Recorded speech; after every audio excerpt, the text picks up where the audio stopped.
Good evening. I call this meeting of the Fairfield City Council to order. Madam Clerk, please, could you take roll call? Yes, Councilmember Carr. Here. Councilmember Panduro. Here. Councilmember Santu. Here. Councilmember Tonneson. Here. Councilmember Williams. Here. Vice Mayor Bertani. Here. And Mayor Moy.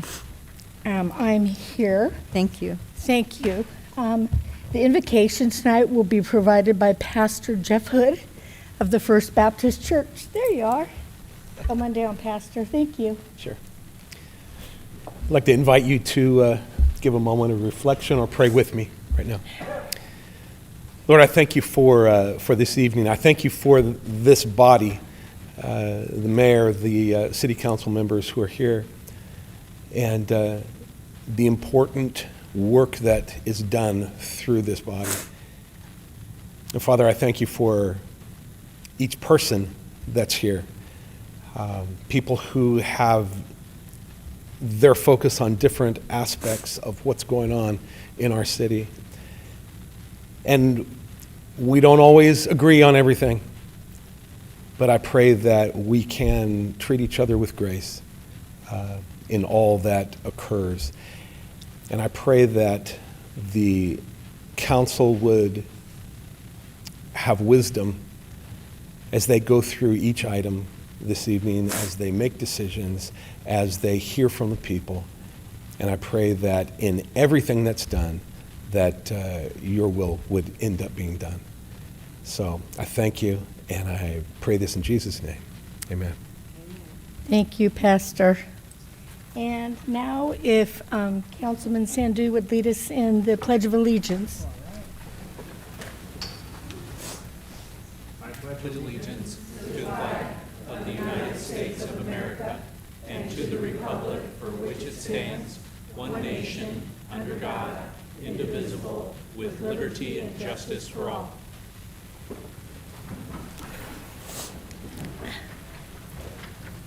All right. Now we're going to move to council reports, and we'll start with Councilwoman Williams, please. Thank you. Just a short reminder that today is Election Day. It is 6:07. Polls close at 8.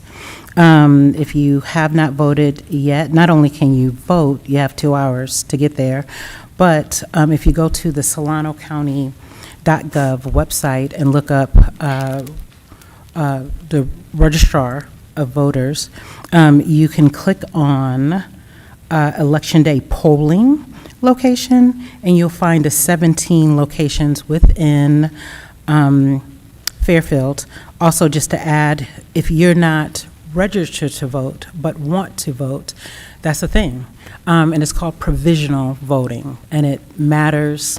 I would argue that provisional voting earned my way on this dais. So you do not need to be registered to vote at this moment.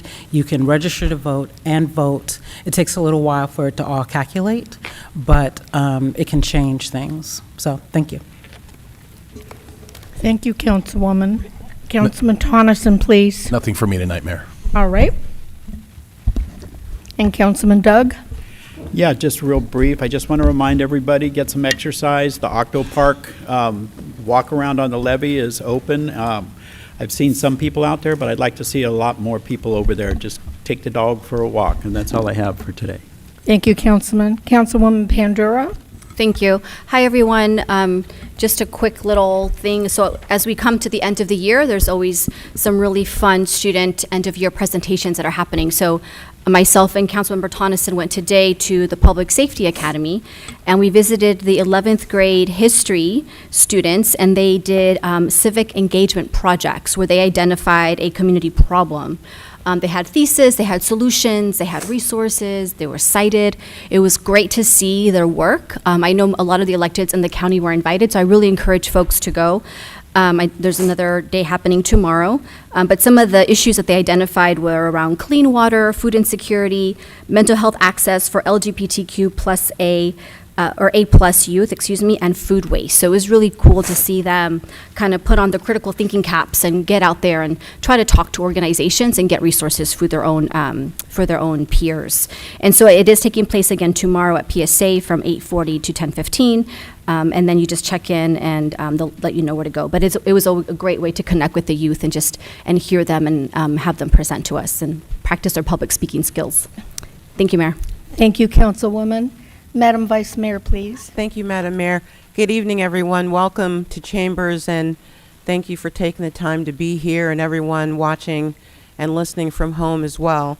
And I just have a quick reminder that the Fairfield Clergy Action Network, or Fairfield CAN, will be conducting our annual Juneteenth celebration on the day, on Friday, June 19th, from 4 to 7 p.m., on the county lawn. Family friendly. We've got food trucks, we've got live performances, games for the kids, everything that makes a good festival. So come out and help us celebrate this very important event in American history. All right, that's all I have, Madam Mayor. Thank you. Thank you. And Councilman Sandu? No report. Okay, just right after I put something in my mouth. And the reason why I did that, just so you know, I don't like to eat up here, is my blood sugar is a little low. I'm a diabetic, so my best girlfriend down there told me you don't look right. She was right. But anyway, I do have a small report. And that is, last Wednesday, we held the first ever Business Retention and Expansion Mayor's Forum. This is something that I put together with staff, and the reason I did it, I actually stole the idea from a former mayor, and that was to meet with our businesses at least, quarterly or every 6 months, to get them to understand what we're doing and how we can help them, and also what they can do to help us. We learned a lot there, and some of it was shocking. I won't go into it tonight. I mean, it surprised me. But what was great is staff did a fantastic job across the board. I mean, they hit it out of the park. It was unbelievable. And everybody who came there thanked us for putting it on because they wanted to meet other businesses. And so we're going to make sure that they can all speak with each other, give them each other's emails, and we're going to send them out. I don't know how regular we're going to plan that. Staff is just updates on what we're doing. And then we'll have a whole nother group the next time that we meet. It was really, really interesting. So I want to thank staff for putting that together. And again, it wasn't my idea. I took it and they ran with it. So that's all I had. And Mr. City Manager. Yeah, thank you, Mayor. All I have tonight is a couple of changes for the agenda. Presentation I-1 is going to be removed. They're going to do that presentation in partnership with Subaru at a later date off-site. And then item M3 will be removed from tonight's agenda. The applicant requested that we remove the hearing as that matter has been resolved. And that's all I have, Madam Mayor. That's what I like to hear, a good resolution. Mr. City Attorney. I have nothing tonight. Thank you. Thank you. And Madam Clerk. Thank you, Mayor. Just a reminder, there are 3 seats on the Planning Commission open, and you can still submit applications online through Friday, this Friday, June 5th. And then, of course, Youth Commission recruitment is always ongoing, and you can email cityclerk@fairfield.ca.gov if you'd like an application. Thank you. Thank you, Madam Clerk. And so now we will turn to presentations, and we now have one tonight. Okay. Before the presentation, Yeah. Madam Mayor, can I make a motion that we continue item L3, which is our presentation and discussion for homeless priorities? And I'm making the motion because I believe that this topic, even though it's just for giving direction to staff for the next 2 years, that we should have it at a meeting that is not scheduled for election night. Because many people are not tuned in and are heading out to wherever they're heading to. So let's have the discussion at a city council meeting other than this one. That's my motion. All right, I'll second that. Any discussion? Okay. Madam Mayor, sorry, do you want to ask for public comment on this item only? Yes, absolutely. And if there's any public discussion on this, if you could please come up to the mic. I don't have any cards for that item. Is it doable to move it on? Yeah, okay. All right, so, okay. All in favor? Aye. Aye. That was a unanimous vote. Thank you, and thank you, Madam Vice Mayor. And I think the city manager in the future said that he would not schedule on election days. So we can move forward. Okay, now, thank you for that. And now back to presentations, please, Madam Clerk. Okay, I-2, Marin Clean Energy Update, presented by Mariella Herrick, Senior Community Development Manager.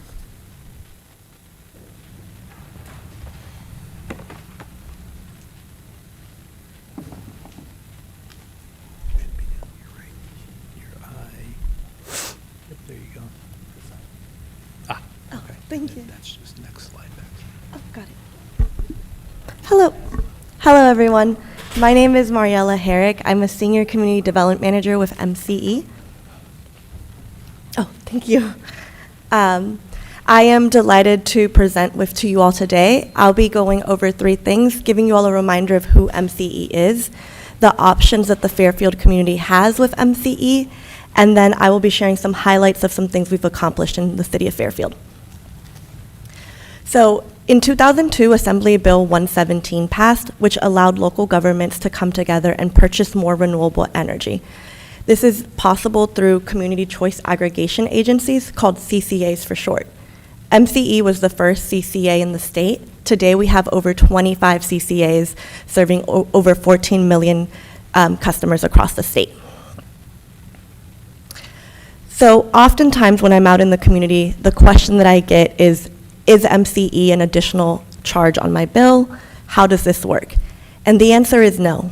MCE, when I want you all to think about power in its most simplest way, it being that you're charged for 2 things. 1, the power itself, and then 2nd, how that power gets to someone's home or business. So MCE takes over purchasing the power, purchasing more renewable power. In our community, PG&E owns the lines, the wires, the pipes, and so we put that power on their electric grid. It's then delivered to you all. You receive 1 bill that comes from PG&E. The benefit to the community of being part of a CCA is that you get cleaner air, stable rates, and more local control. So I want to talk about local control a little bit. MCE is a not-for-profit public agency. We function as a joint powers authority. That means that we don't have shareholders. We are run by a board of directors who are all elected officials representing our communities. Here in Fairfield, it is Director Sandhu. We do not take tax dollars, and we serve 4 counties, so Solano County, Napa, Marin, and Contra Costa County, serving over 1.8 million customers. And so Fairfield joined the MCE community in 2022, and we've seen a lot of growth over the last 16 years that we've been in place. And I want to spend a little bit of time talking about energy options for folks. So prior to joining MCE, folks only had 1 option, which was PG&E, where you got a renewable product that was only 23%. When Fairfield joined MCE, everyone was automatically enrolled into our default service, which is a 60% renewable energy option. Folks can choose to opt up to 100% deep green option, which is 100% renewable. And something I want to make clear that's a benefit of MCE is that we set rates for our generation in a public process. So we do that typically once a year. Our board of directors make decisions around that in a completely public way. And something I want to highlight is that as of April 1st, our board actually decided to make a rate reduction, reducing the cost of energy by 14% and also applying a temporary bill credit. we also have on average, sorry to back up, on average that's around $12 for the average residential household. And I know that doesn't sound like a lot, but we also expanded our MCE CARES credit. We've historically funded this for the last 3 years at $5 million, but hearing that this was an important program for the community, it's now being funded at $10 million. And so what this breaks down is to $20 a month for a residential account and $25 a month credit on someone's bill for a business account.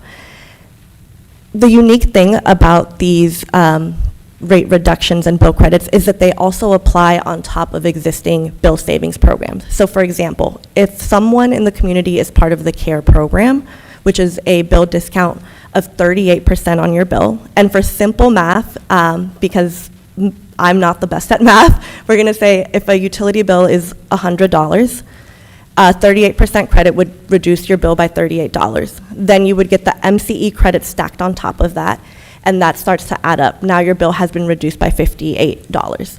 So I want to really emphasize that this is part of local control. We are listening to our board of directors who are listening to you all around what needs to happen to make energy affordable. And I'm going to spend a little bit of time talking about MCE and the impact in the city of Fairfield. So around 87% of the community in Fairfield is enrolled in MCE. Of that community, 6% is enrolled in Deep Green, meaning that they opted up to get to buy a 100% renewable product. Around 22% of the community has solar panels on their home. And that CARE discount program I talked about, the 38% bill discount, 24% of the community is already enrolled in that. And through MCE programs, we have a total of 20. We have also been able to distribute $329,000 in EV rebates and almost $2 million in energy efficiency rebates to the community. So last month, I heard a story about a mom whose water heater went out, and she had small children, and they did not have the money to update their water heater. And so they were actually going on with their day-to-day life without hot water. And they learned about a program called Home Energy Savings Program, which is an MCE program. And through this program, they called us. We sent out an energy expert to their home to do an assessment of their home. Typically, this program helps with insulation, duct sealing, water heaters, HVAC systems. And through this program, they were able to qualify for a heat pump water heater at no cost to them. And so they are one of 250 households that we have helped in Fairfield be able to get some updates to their home. And so this is an active program that we have in Fairfield right now that we are encouraging any homeowner or renter who's in a single-family home to sign up to this program. And part of our work at MCE is to reinvest in the communities that we serve. So we are proud sponsors of a lot of local events. We're proud members of the Sassoon and Fairfield Chamber of Commerce, the Solano Black Chamber, and we're always looking for more opportunities to sponsor. And I'll have our contact information at the end in case anyone in the room has future sponsorship opportunities they're interested in. Last year, in 2025, we had a grant to study folks' interest or reservations around electric vehicles.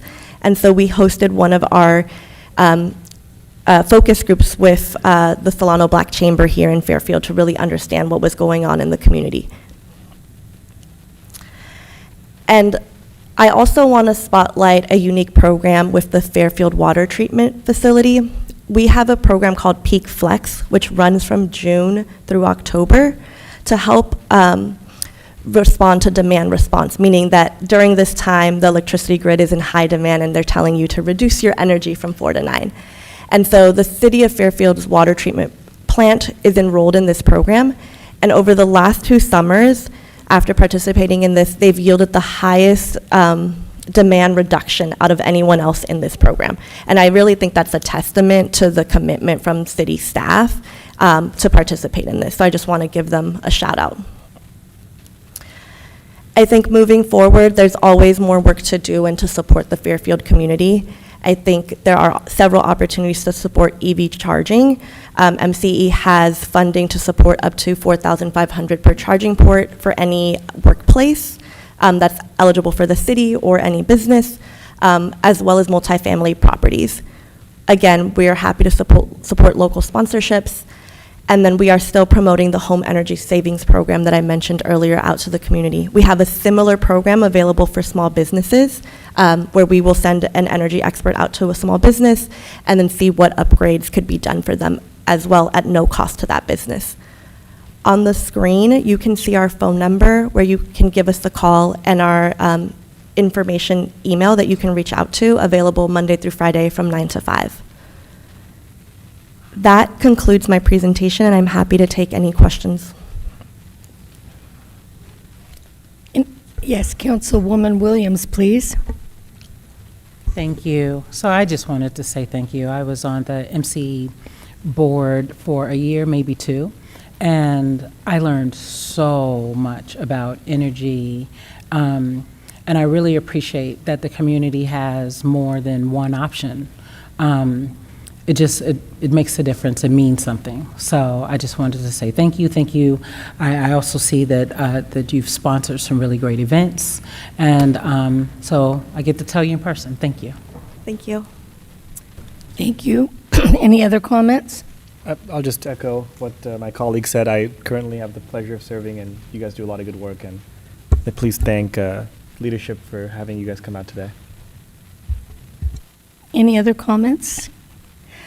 I want to tell you thank you very much for the presentation. There have been some controversies about everything from like battery storage to allegations that you don't have as clean energy as you say, and I know you all pushed back on that. Could you speak to that a little bit? Are there any fossil fuels that you all are using to fuel up or energize, yes, that's a question. Yeah, so the question is around MCE's energy portfolio. So for our 60% renewable product, it's made up of renewable products that's regulated by the state. The remaining amount is made by is primarily large hydro, which is not necessarily considered a renewable. It is carbon free, and the reason is because its impact on kind of dams, because it's large. Small hydro, which is under 30 megawatts, is considered a renewable product. Oh, okay. And then what about the situation with battery storage? Are you all involved with that, and how does that work? I'm not the expert on the battery storage side of our work, so I don't have any information to share on that, but I'd be Okay. happy to follow up. That would be great. Okay. You can just send it over, and I'll share it with my colleagues. Yeah. If they're interested. Thank you so much. Thank you. All right, Madam Clerk, next we're going to move to public comments. And before we do, I am going to make a statement. Excuse me. So this is a reminder on our standard protocol for general public comments. The City Council and I felt it important, very important, to hear the concerns from residents at our last meeting in response to the incident at Fairfield High, which is now under independent investigation. There was a lot of emotion and frustration, which is understandable. In order to ensure a productive meeting this week, we will be returning to our standard process for public comment and decorum from commenters. This means that speakers tonight will be limited to 2 minutes, and profanity is not acceptable.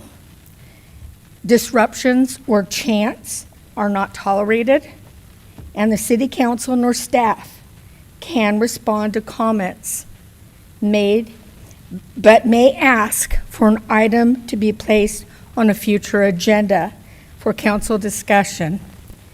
We respect the opinions and voices of all of our residents, At the same time, we want to maintain a respectful and professional decorum befitting these council chambers, as has been our standard practice. The city has been around for about 125 years. So that's what we expect, and we appreciate that you will be able to hear each other. We will be able to hear you. And so there we go. And again, Madam Clerk, 2 minutes tonight, please, and we'll Okay. listen to our folks. I'll read the statement. Persons wishing to address the City Council on subjects not on the agenda, but within the jurisdiction of the council may do so at this time. The council cannot discuss or take action on matters not on the agenda for this meeting, but council members may briefly respond to statements made or questions raised by the public, ask for clarification from staff, refer the matter to staff, request staff to report back to the council at a subsequent meeting, or place the matter on a future agenda. If you're online to speak on an agenda item, please use the raise your hand feature or press *9 on your phone. And this evening, speakers are limited to 2 minutes per item as determined by the mayor. Thank you. And our first speaker is E.J. Johnson.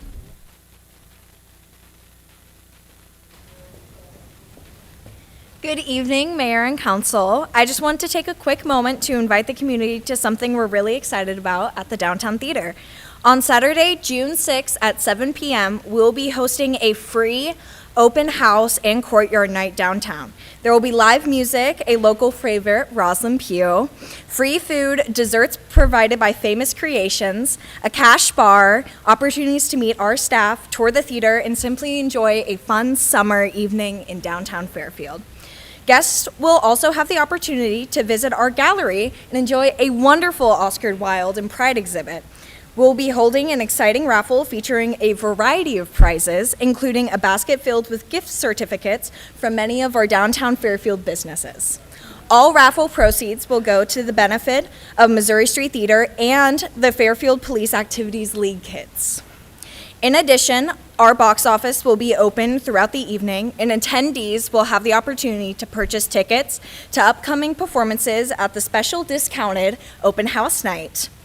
One of the things that we've really been focused on this year is creating more opportunities for the community to gather, connect, and experience the theater outside of performance nights. We want people to feel like the downtown theater belongs to them, because it truly does. Whether someone has been attending shows for years or has never stepped through our doors before, this is a great opportunity to come see what's happening downtown. Meet your neighbors, support your local businesses, and learn more about the exciting future of the theater. We love to see everyone there. Thank you for your continued supports of the arts, downtown Fairfield, and the many community partnerships that help make events like this possible. Thank you so much. Thank you. Next is George Kennedy.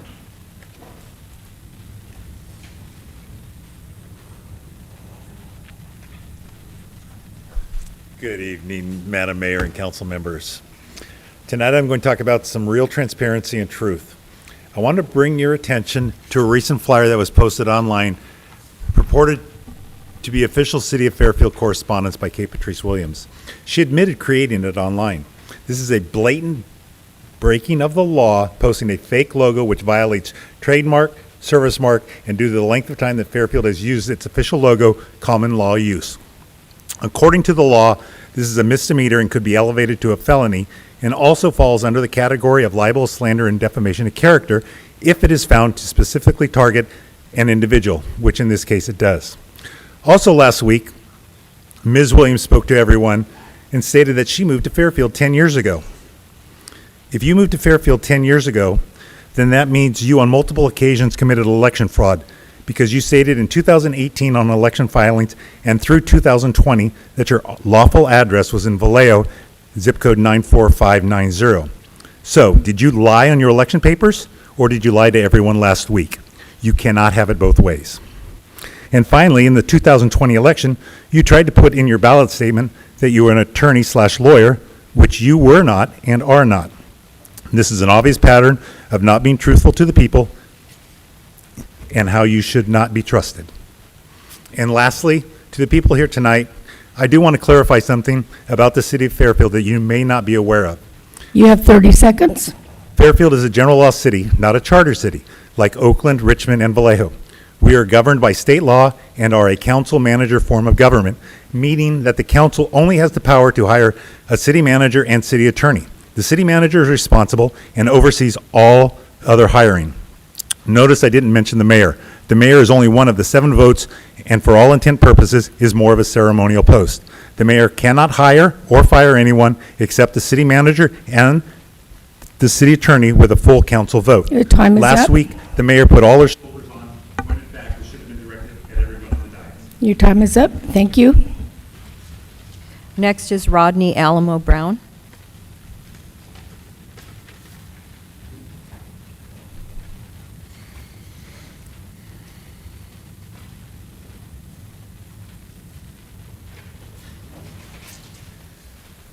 I'd like to say good evening, everybody. I'm Rodney Alamo Brown, a community advocate from the city of Rio Richmond, California. Politics is war without bloodshed, and war is an extension of those politics.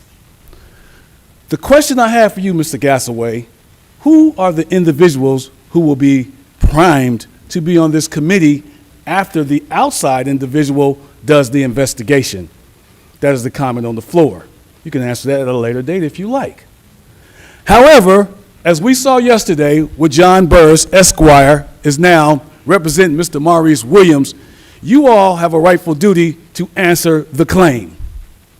If that claim isn't answered in an appropriate time, a federal civil lawsuit will pursue. That means that you guys are going to be held accountable. This is going to be your legacy, as you will. Now, according to Mr. Marshall, he's going to meet with the NAACP on Saturday. Now, anybody with common sense knows that he is at liberty to discuss the case at large.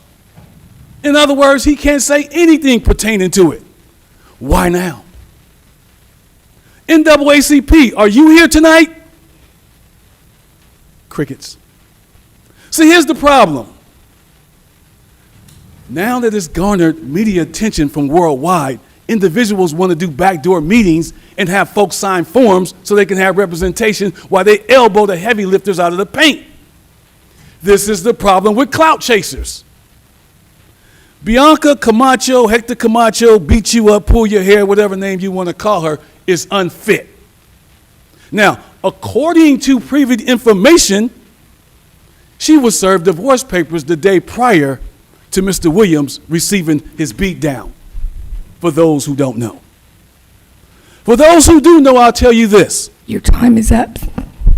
And respectful to the time, I'll acknowledge that. Thank you very much. God bless you all. Thank you, sir. Madam Mayor, Yes. I feel compelled to respond a little bit to Mr. Brown's comments. The city did receive a letter from Mr. Burris, an attorney in Oakland, saying that he represents the minor, Mr. M.W. As a minor, he does not have to be named by name, and so Mr. Burris referred to him as M.W. and also claimed to represent the family. As people are aware, we received a letter not as a formal complaint, but as a request for preservation of evidence, which is the first step as a prelude to potential litigation.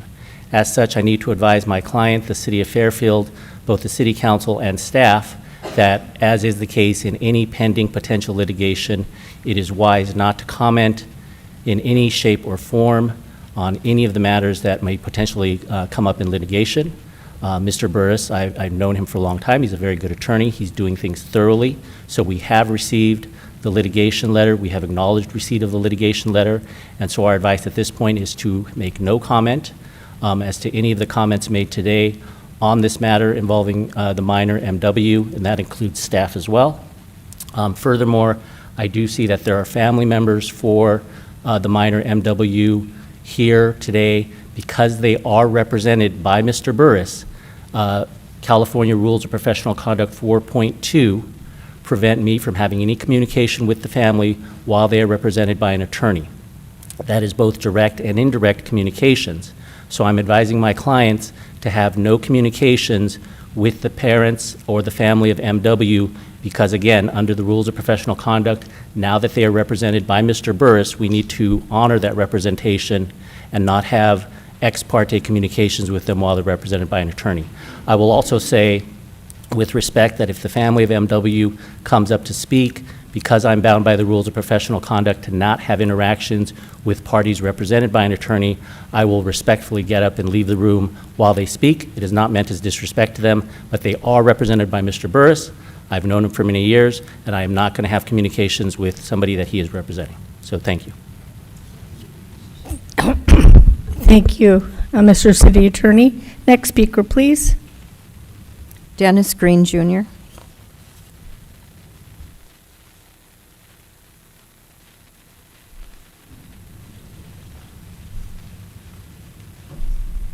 I didn't know I was gonna go second, but how you doing, council? I just would like to, y'all familiar with me? I've been coming to meetings for 6 years and attending every one, whether online or in person, and even just like the last meeting, staying here till 1 o'clock in the morning, just to see the master class of how you can speak and come out of order and not be jailed or taken out.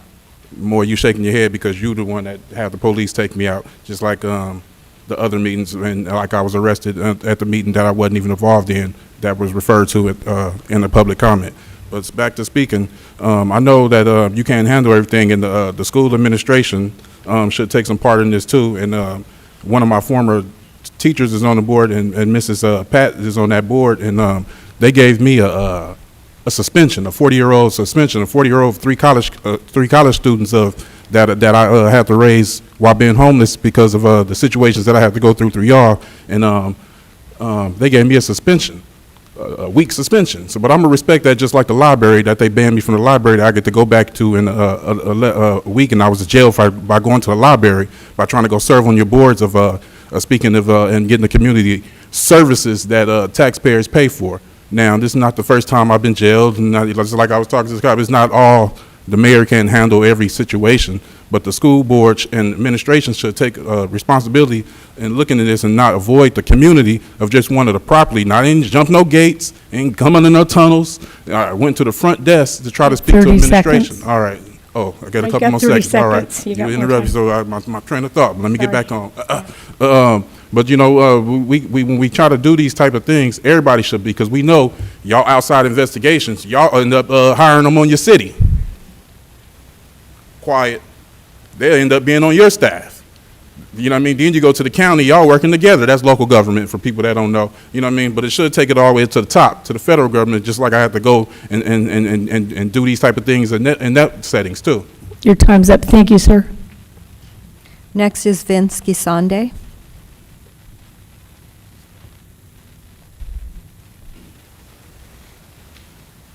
Council.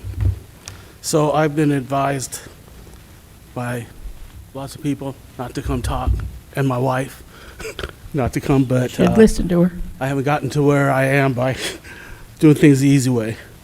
First of all, this is not the 415, the 510, the 209, the 916. It's the 707. It's our community, and we can take care of ourselves. Thank you very much. We don't need you coming here, putting in your 2 cents. You have plenty of issues in your own neighborhoods to worry about, to work on yourselves, so just stay out of our hood. A little background about myself. I've been a resident of this community since the mid-'70s. I've coached and managed youth baseball, basketball, football for many years, been president of the baseball leagues, vice president of the Bobby Sox, served on Little League boards of directors, and have been a member of youth mentorship programs. I've pretty much dedicated a large percentage of my adult life to youth activities and mentoring. I've loved every minute of it, other than dealing with the occasional parents that, well, if you've been around youth sports, you know which ones I'm talking about. Now, lately in the news, it's about what some people are describing as a little boy or a little boy that just got beat by an officer. Well, we've all seen the videos, and the young man is far from a little boy. I'm sorry, no outbursts, sir. Sir, please. Thank you. The kid is 16. No. Again, it's fine. You only have an hour and a half not to, but listen, please. Madam Clerk, please put another 20 seconds on the clock. We've all seen the videos. A young man is far from a little boy. The kid is 16. You can see the kid's got swag. He's by no means any kind of nerd or dork. Try calling any of us a little boy back in the day when we were 16 and see how it went for you. Now, this is terrible what's happened, but like the retired police officer told me, there's three sides to every story: his side, her side, and the truth. With what everyone is supposed to be innocent until proven guilty. I've seen all kinds of folks. Your time is up, sir.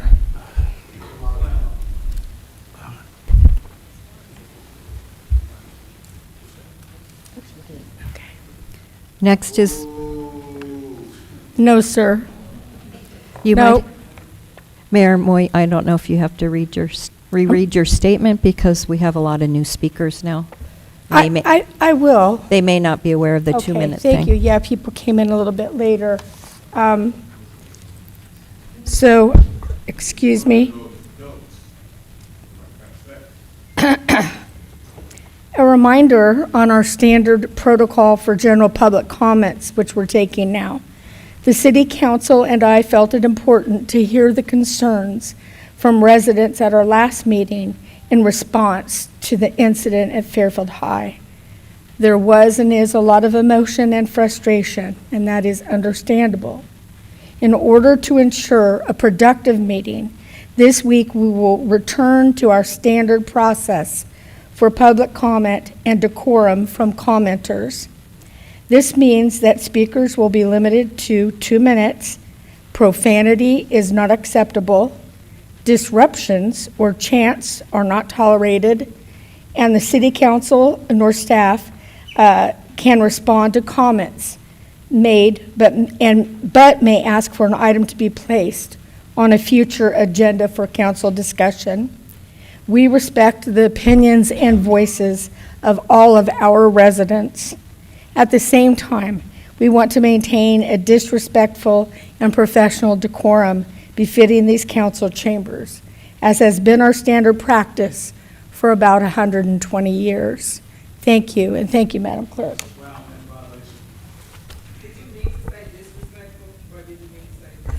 I'm going to ask that you don't speak out, please, and this is a warning. Thank you.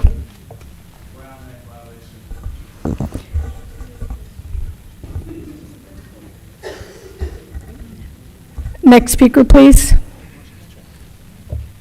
Oh, I'm sorry. Next speaker is the Williams family.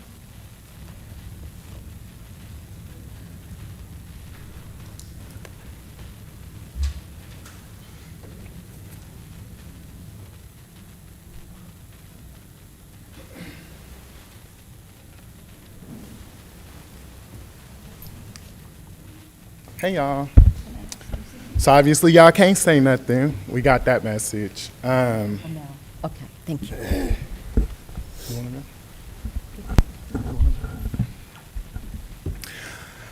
I just want to say, Catherine Moy, is that how you say your name? Yes. So you can answer that. And technically, I'm not represented by Borough, so I don't know if that changes anything. But I just want to say, like, you got a nasty attitude in the way that you treat people. And I don't know if it's racism. I think it's implicit bias. And I hope that when you go home and lay down at night, that you can maybe challenge that. You know, it's not so much that you're expected to be nice when there's so much going on. You're not expected to be perfect. However, you do hold a position of power. And that position should be held with, like, dignity, decorum. You just talked about decorum. And you could be better, you know? This city, I was looking at Facebook today, and I see how it's so many people of color that love this city. They rep this city. They proud of this city. And you would think that you could, you know, jump on that, right? And I didn't even know last time when I was talking that, you know, you call people haters. And I challenge you to just find a little more decorum. Do a little bit of digging just to see how you can present yourself better. Because I imagine You probably don't only make it hard for this city, but maybe your family and the people that love you. And maybe, you know, if you just do a little digging, you could find something. But the city deserves that. The city deserves somebody that actually gives a fuck. Sorry if that's not decorum, but it's truth.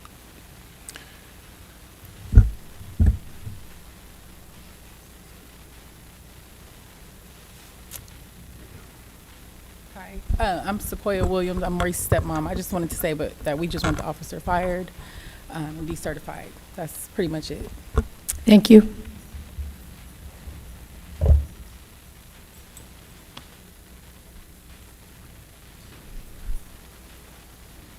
Were you Ramel? Oh, was that, are you the one who just spoke? Oh, okay, so I don't need to call your name again? Okay, thank you. Sorry, next is Barry Axios. Axios, sorry.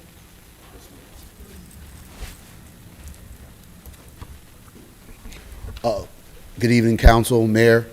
We demand the firing and the decertification of Bianca Camacho Brown immediately, as we've seen the incident in North Carolina where an officer with the same tone and the same aggression punched a black female with her handcuffs and was immediately fired after the video went viral. So we are demanding the same action as it's been over a week, and we've still got no information on the progress of the investigation. The family hasn't been reached out to. So we are demanding the decertification and the firing, and we say decertification where Bianca Camacho Brown can no longer be a police officer in any city, county, state, or in this country ever again. Once again, we are demanding the decertification and the firing of Bianca Camacho Brown. Thank you. Thank you, sir. Next is Chris Tan.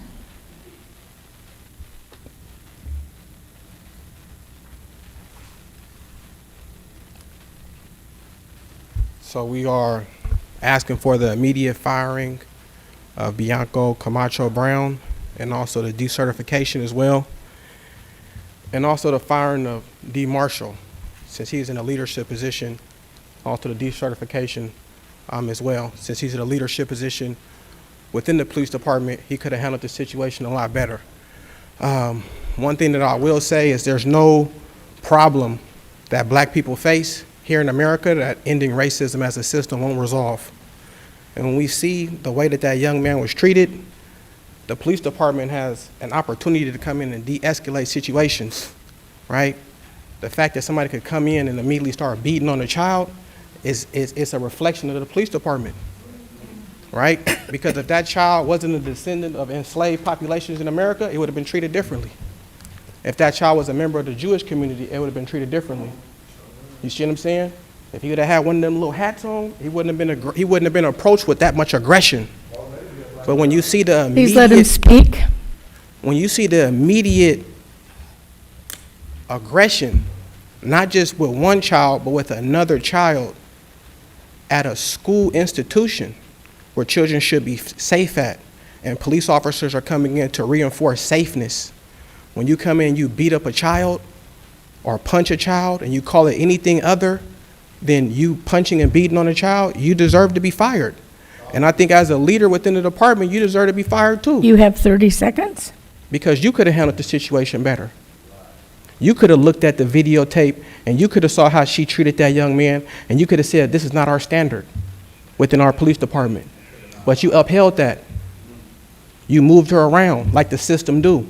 Because somewhere within the police department, that type of behavior is okay. I seen a black officer come in and you immediately took him outside.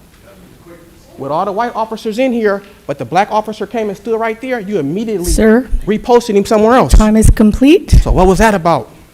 Thank you, sir. No.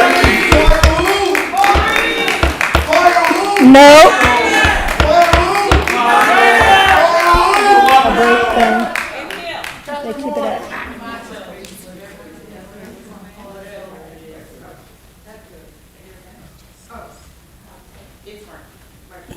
Marquita Collins. Before we all get too emotional, as we all are, that should be understandable from you, Mr. Moy, but I see that it's not. I also see that the panel here is not very diverse, so a lot of you don't feel where we're coming from. And a lot of you may not have told her that not to come to this meeting with all that confrontational attitude. That should have been left outside the door. I'm going to finish my 2 minutes and leave because it's getting hot in here, and I definitely do not want to direct anything to Ms. Moy. I've already seen an attitude, and I'm not here for that. I came because I'm a resident of Fairfield. I do not know the family, but these are my people. I urge everybody here to get rid of her. Email every Congress member who's asking for our vote to get rid of her. So again, I'm a resident of Fairfield, born and raised in San Francisco, California. I moved here because I bought my home here. I work in a group home here for adolescent children. If one of our staff members at our adolescent home touch a child, we're going to jail immediately. So to see the video of an officer who have supposed to been trained, obviously from what I see here, it's not very diverse. So again, y'all don't feel where we coming from. That is a child. It is child abuse, just like we're taught in our programs, just like I would be arrested if I put my hands on a child. Even if they said it, just a verbal anything, it didn't even have to be true. The officers is gonna come arrest me. So what we're asking today, not for you all to listen to us vent, because we're not here to vent. We want action and we want accountability. Bianca needs to be fired and not reassigned. You guys you've blown your cover. I'm sorry to even be a resident here because now this is what it is. It's pretty much whitewashed.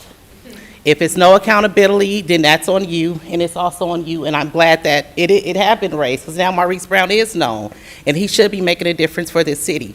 And it starts with you and accountability. She needs to be fired. Time's expired. Thank you.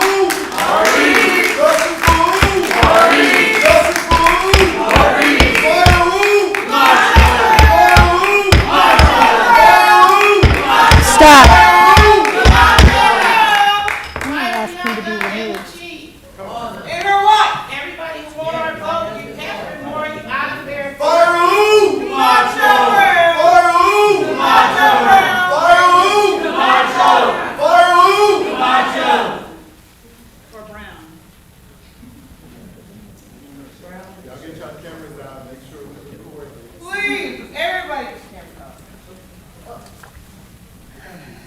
So I'm going to say that yelling, chanting, your actions are disrupting a Actually, law. I'm sorry, Madam Mayor. I think you need to address the admonition. You need to address the admonition pursuant to Government Code 54957.95. You need to address the admonition. I believe you are making the admonition to Mr. Barry Axius. He is the gentleman in the corner wearing a green hat. If you want to read him the admonition pursuant to this government code, please go ahead. Yes, I am. Sir, your actions continue to disrupt a lawful meeting of the Fairfield City Council pursuant to Government Code 54957.95. You have now been warned that your behavior is disrupting the meeting and that failure to cease this behavior may result in your removal. And that is again code 54957.95. Thank you.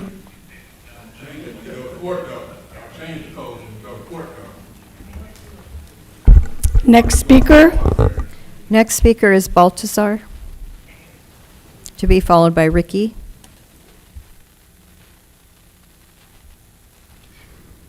I have supported and I have been with the law enforcement. I've known a lot of people. They are good. However, the event is an embarrassment. One rotten apple will rotten all of them. And as we all know, that badge represents our community. That badge is to protect and serve, not to abuse its power. And just giving her as a hit on the wrist, you think that's gonna solve the problem? Or is it gonna expand to all of our officers. I request that we fire Camacho. Thank you. Thank you, sir.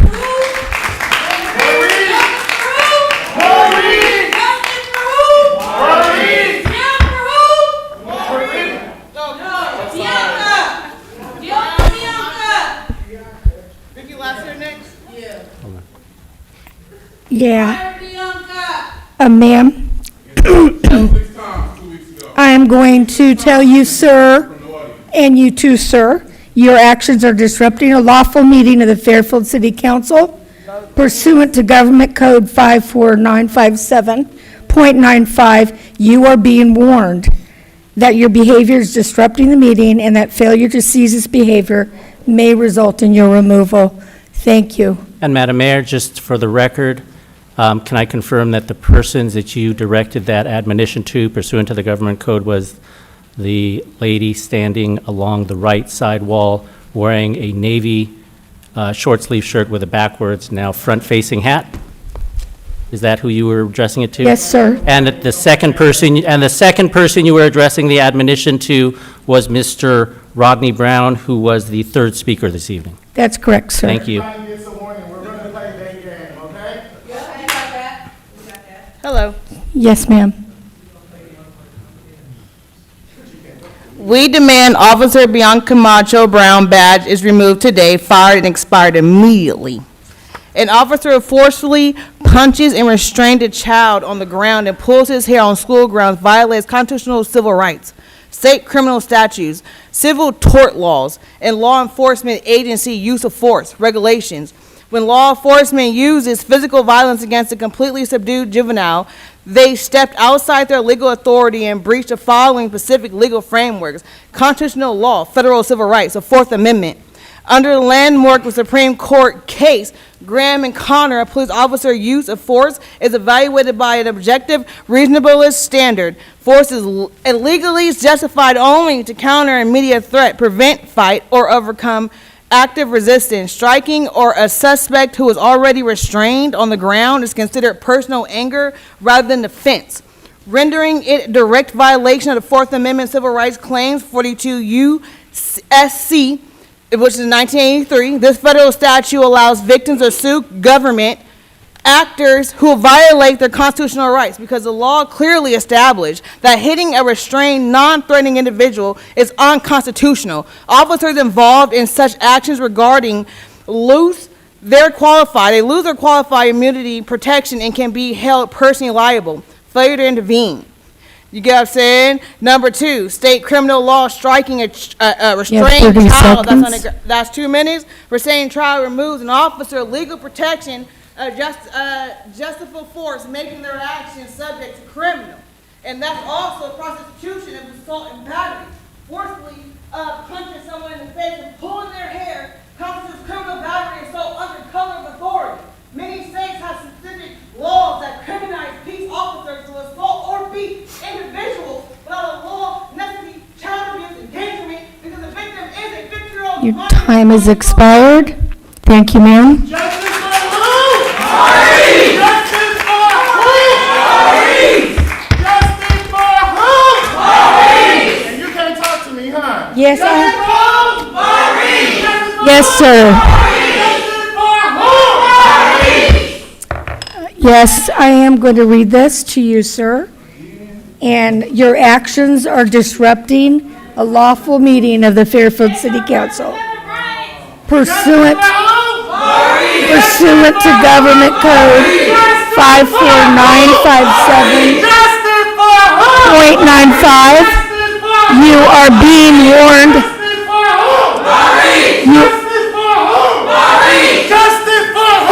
You are being warned that your behavior is disrupting this meeting and that failure to cease this behavior may result in your removal from this meeting.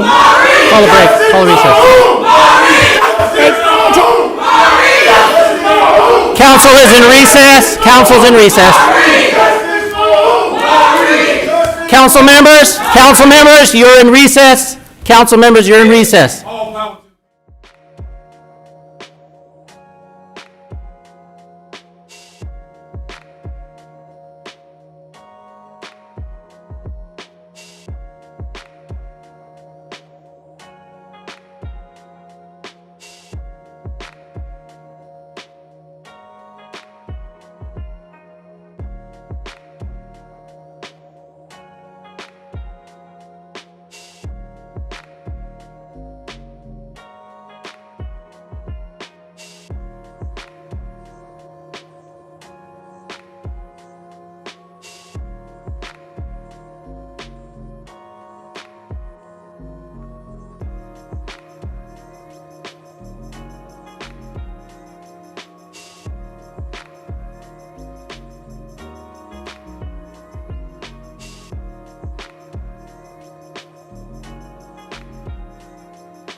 Madam Clerk, next speaker.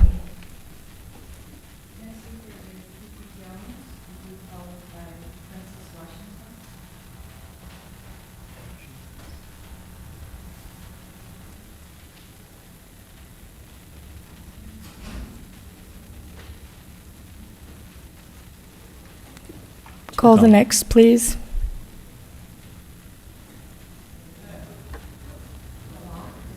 Sorry, is Locke here? Yeah.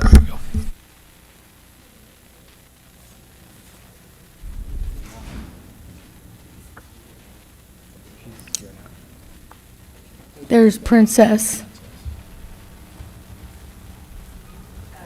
Excuse me, before we start the time, I just want to say I'm here speaking as an individual, not as a city council member and in my own capacity. I just want to speak to the fact that it is truly saddening what happened to the young man here in Fairfield. And next door, we share that same pain. I've got calls from my residents asking why we have not spoken out. And what I said is this is not a social media moment. We had our State of the City last week, and what I shared is that little boy's uncle is my godfather. I grew up with his stepmother. This hits close to home. We see these triggering videos all the time nationally, and for the first time, I knew the people here on the dais. I know the police chief, and it hits different. But what I will say is I know each and every one of you, and I know where your heart lies. I know that justice will be served, and when it's served, we will all come together for the greater good. I know Chief Marshall, I know his heart. And when we are able to speak of this freely, great good will come. I know the pain of my people behind me and the friends I grew up with and that little boy. And a lot of good will come from this pain. We will build together, and I encourage conversation and dialogue outside of legal constraint. Meaning, yes, we cannot speak of the case. I understand legality, and I'm trying to share that. But we can speak about ways we can create bridges of communication and representation and ways to come together to rebuild after this storm. And I will lend myself to that. I know how hard it is to sit on that dais, but I know you guys' heart, and I know that you are here with the people, but you can't do that right now in this capacity. And I know the city manager, I know the people up here, and I know a lot of good will come from this. And I encourage you to do everything in your capacity to ensure that. And I know it will happen, and I'm here to help in any way I can. I know this family is hurting. It's really painful what we are all going through, but we will get through it together. That I am confident of. I commend you all, and by all, I mean the people behind here. This takes a lot of courage to come and share your pain and your frustration, but this is how community is Your built. time is up, Princess. Thank you.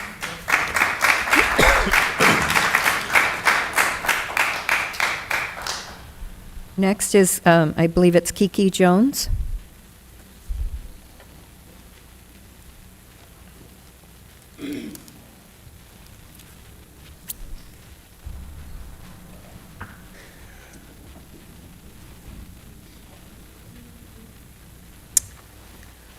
Maurice Williams is just a child. Every child deserves to be safe at school and treated with respect. The allegations in this case are deeply disturbing. If that was one of us, we would be in trouble, like automatically, like no questions asked, guilty until proven innocent. Bianca Camacho assaulted a child. She should be fired and decertified immediately. No adult in position of authority should be allowed to harm a child. I ask that student safety come first and that there be accountability for any wrongdoings. Thank you.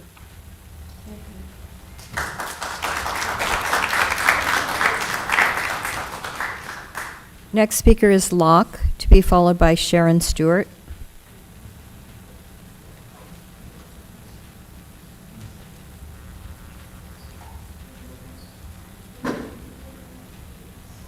Good evening, everyone. Good I am evening. here to demand accountability for Maurice Williams. In Shelby, North Carolina, an officer was fired within a day after an investigation into the use of force. Why is Fairfield taking so long to conclude it? To conclude their investigation into Officer Bianca, her actions against Maurice, he's just a child. The community deserves answers, transparency, transparency, and accountability. Maurice is just a child, and his case should not be ignored or delayed. I am demanding that Bianca Brown Camacho, whatever her name is, be held accountable, fired, and decertified immediately. Thank you. Justice for who? Maureen! Justice for who? Maureen! Justice for who? Maureen! For who? Bianca Brown! Bianca Brown! For who? Bianca Brown! Next speaker is Sharon Stewart.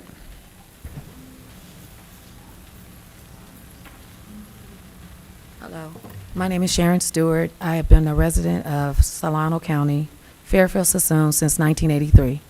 In 2013, my son was a victim of police brutality from Fairfield PD.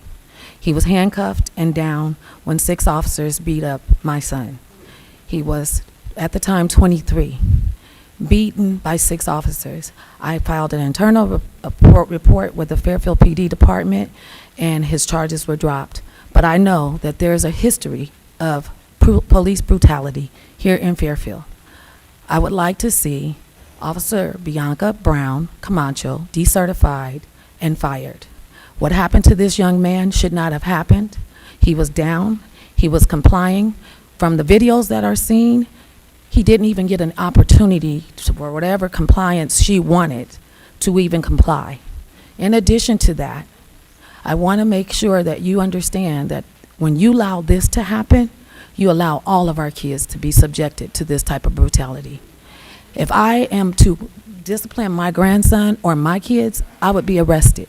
For what she did, she should be arrested and charged. Thank you. Thank you. The next speaker is Larry Bluford.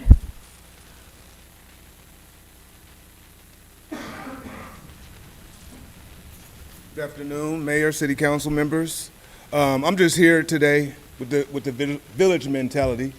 A village mentality meaning that when I look at Maurice and when I see what happened to Maurice, I look at him, and first thing I thought was, what if that was my son? Then I sat there on a second thought and said, that is my son. And so when I come here with the village mentality, we're just coming here to let our voices be heard and let you know how we feel about what happened. I've shed tears over what happened to Maurice. I've looked at those videos time and time again, and for some reason, this really hits me hard.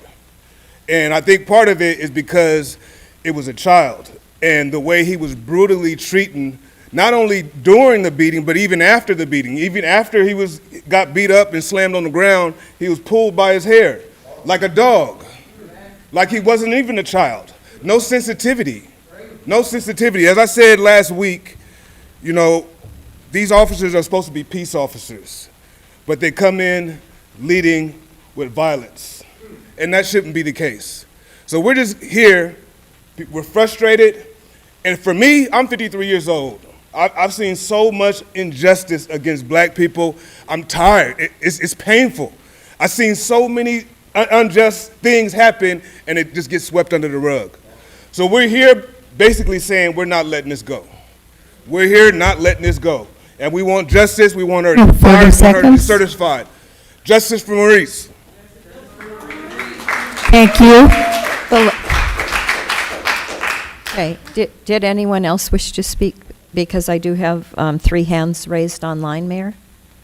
Okay, thank you. We can take those. Okay, Valeria, can you send the first person? Yes, the first one is anonymous. Anonymous, Yes, okay. yeah. You have 2 minutes. Thank you.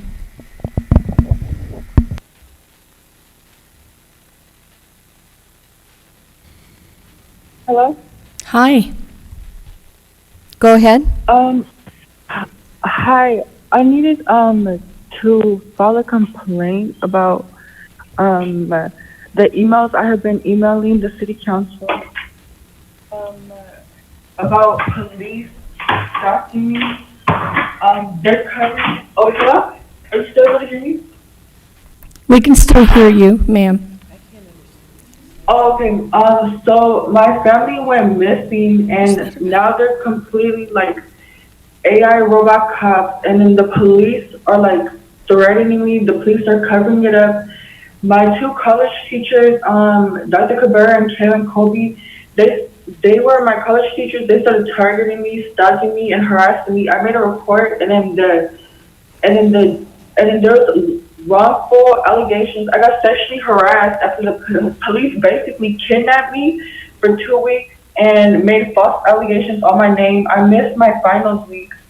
And then I just been getting death threats. They've been threatening me, oh, we're gonna kill your husband, we're gonna kill your baby daddy. What you gonna do about it? N-word. What you gonna do about it? N-word.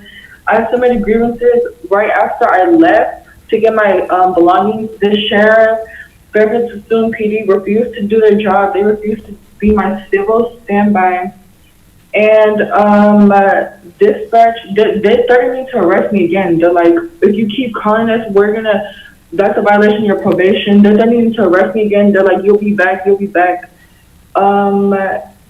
no reason. So they're covering up my missing family. And then they try to kill me. The same night that the judge was on the phone with the police officer who came in at like 12:30 at night, she said revoke her probation, and I was like basically sleeping. So they're covering up my missing family. They're being controlled by like AI robot cops, or it's different people. Like Your time is expired. Next person, please. Valeria, go ahead and bring the next person online. Yes, the last speaker is called Rogue. Thank you.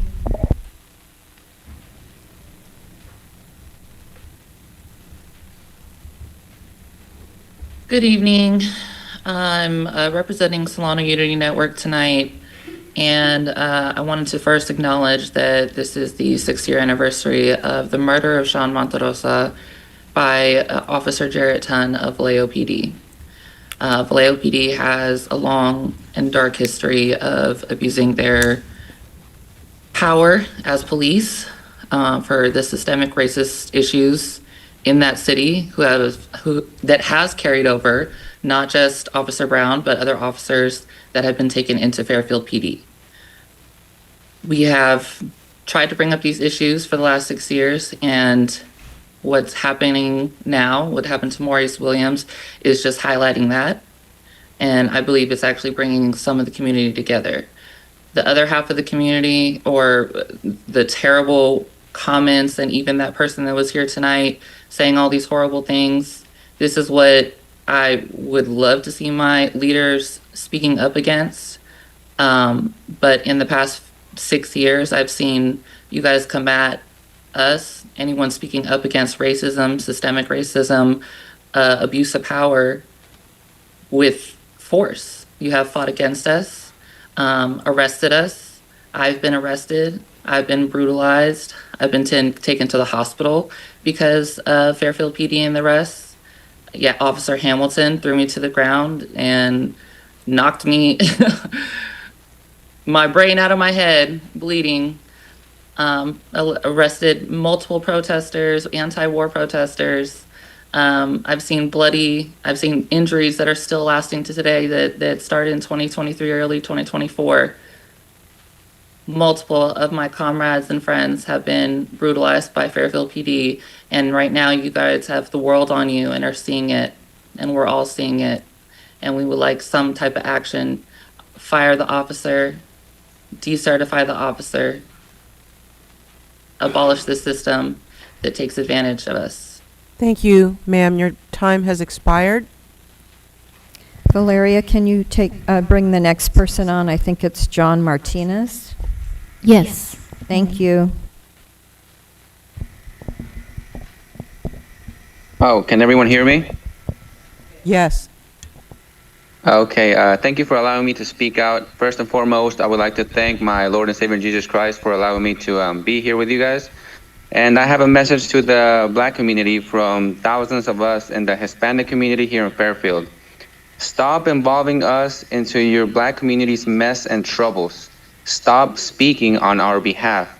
In the last city council meeting, the Black community kept involving us Hispanics, or we were being referred to as brown people in their hearing. Can I speak, please?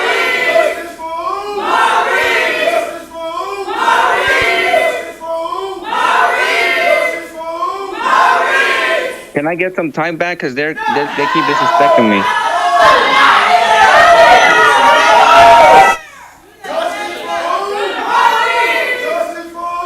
Excuse me. Can I get some time back? Because they keep interrupting me.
Sir, online, wanted to let you know that we did hear you, and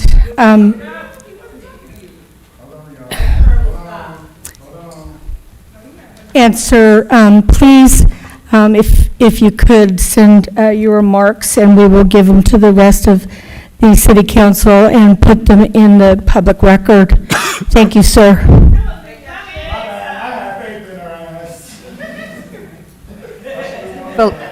Valeria, did you have anyone else online? Yes, another two. The next one is Layla Walton. Layla? Yes. Okay, thank you. Hi, my name is Go Layla ahead, Walton. Layla. Hi, my name is Layla Walton. I am a alumni, I guess you can say a graduate from the FSUSD school system. And I'm disheartened to see what's going on still in Fairfield and Sassoon. 6 years ago, when I was still in school, something similar happened at Rodriguez High School. And if you are sitting on the dais and you are turning a blind eye to a pattern that is happening within the community that you serve, you are doing a grave disservice to this community. You are doing a grave disservice to my community. And I take issue with that. And so the family not hearing updates is ridiculous. It is irresponsible. It is unprofessional. It is, the worst of the worst. That's the least you could do, is communicate with that family and make sure that they're fully informed about their baby, because our responsibility as adults is to protect these babies. And if we're not doing that, we're not doing our part as a community. So I'm calling on the dais, I'm calling on Fairfield City Council to do something for real. Address the issue for real. And don't let it just be a moment. Make it happen, make a change, and let's pivot as a community. Thank you. Thank you, ma'am.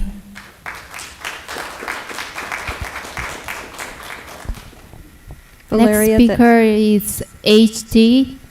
HT, thank you. Go ahead, HT.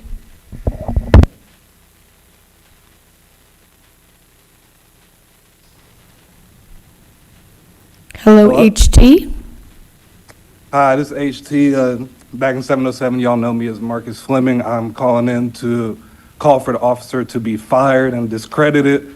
I'm also calling for the officers to not use selective enforcement at these schools to help entrap students in habits and patterns that they allow and enable. Stop rounding up kids to get free labor at the Police Activities League. We gotta treat kids better. We hear y'all, don't let these speakers talk crazy. They're just like the Facebook bots. Community, there's power in the people, there's power in us. Member Bertani's there. I grew up with her son. She's always nice to me, and I really hope that you advocate for the Black community to the rest of that council, because it doesn't, I'm not sure that represents us, represents Fairfield. I'm a resident of Sassoon, FSUSD graduate also, and people, we could vote her out. We could vote her out, so let's do it, Let's vote her out. That's all I got to say. Thank you, sir.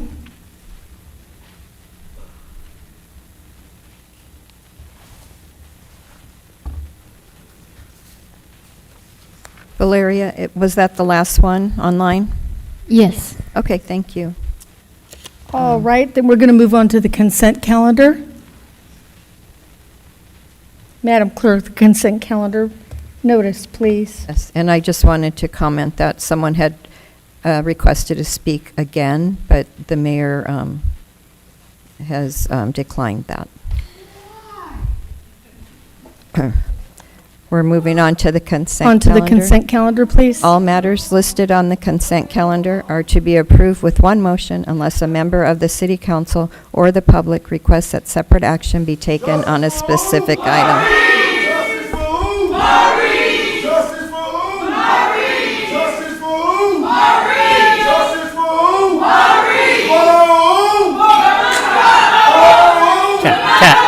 Just go.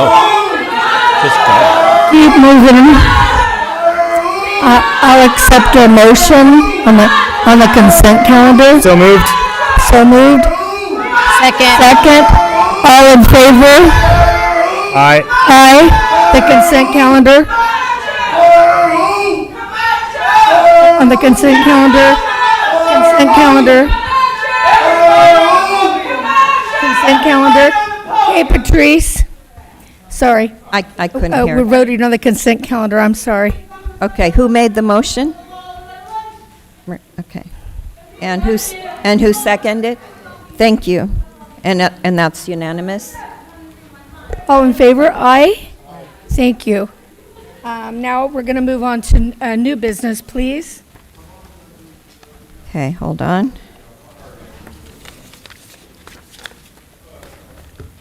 Okay, new business, L1. Mid-cycle update for City Council fiscal year 2025 to 2027, strategic goals and priorities. And our presenter is David Gassaway, City Manager. Our presenter is Farbode Peruzman, Assistant City Manager and HR Director.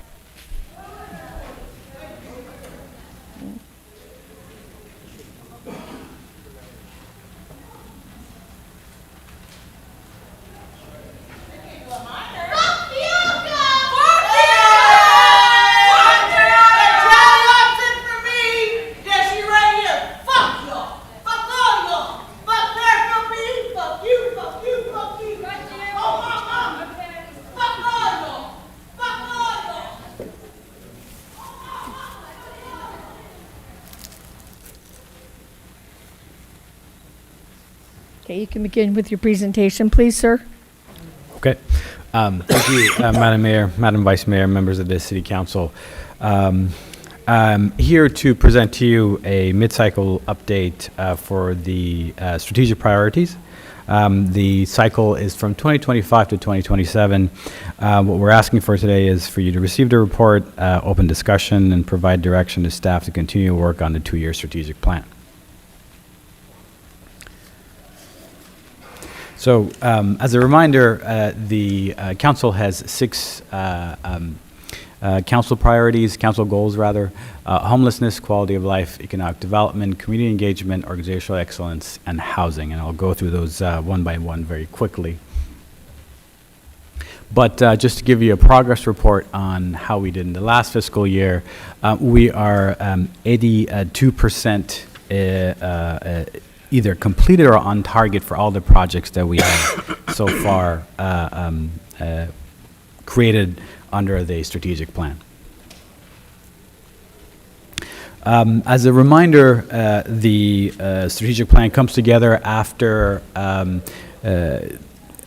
council retreat. In this last 2026 calendar year, we met on January 23rd and January 24th with you providing direction to SLT. SLT, the senior leadership team, the department heads, met February 5th and February 6th. You explored key additional activities, and SLT met to be able to operationalize that council direction during your retreat. So the following slides are a summary of actionable items resulting from both the council and SLT retreats. So essentially under the homelessness council priority, we are focusing on focusing on reducing homelessness and its impact through partnerships with shelter investments and long-term housing solutions. Quality of life initiatives focus on public safety, infrastructure improvements, and digital equity and community amenities. Economic development efforts focused on sustainable growth, streamlining the permitting process for development, and attracting investment opportunities.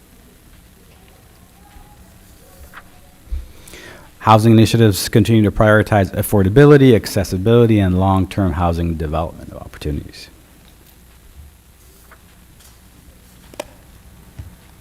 For community engagement, effort to emphasize transparency, outreach, and public education regarding city initiatives and infrastructure priorities.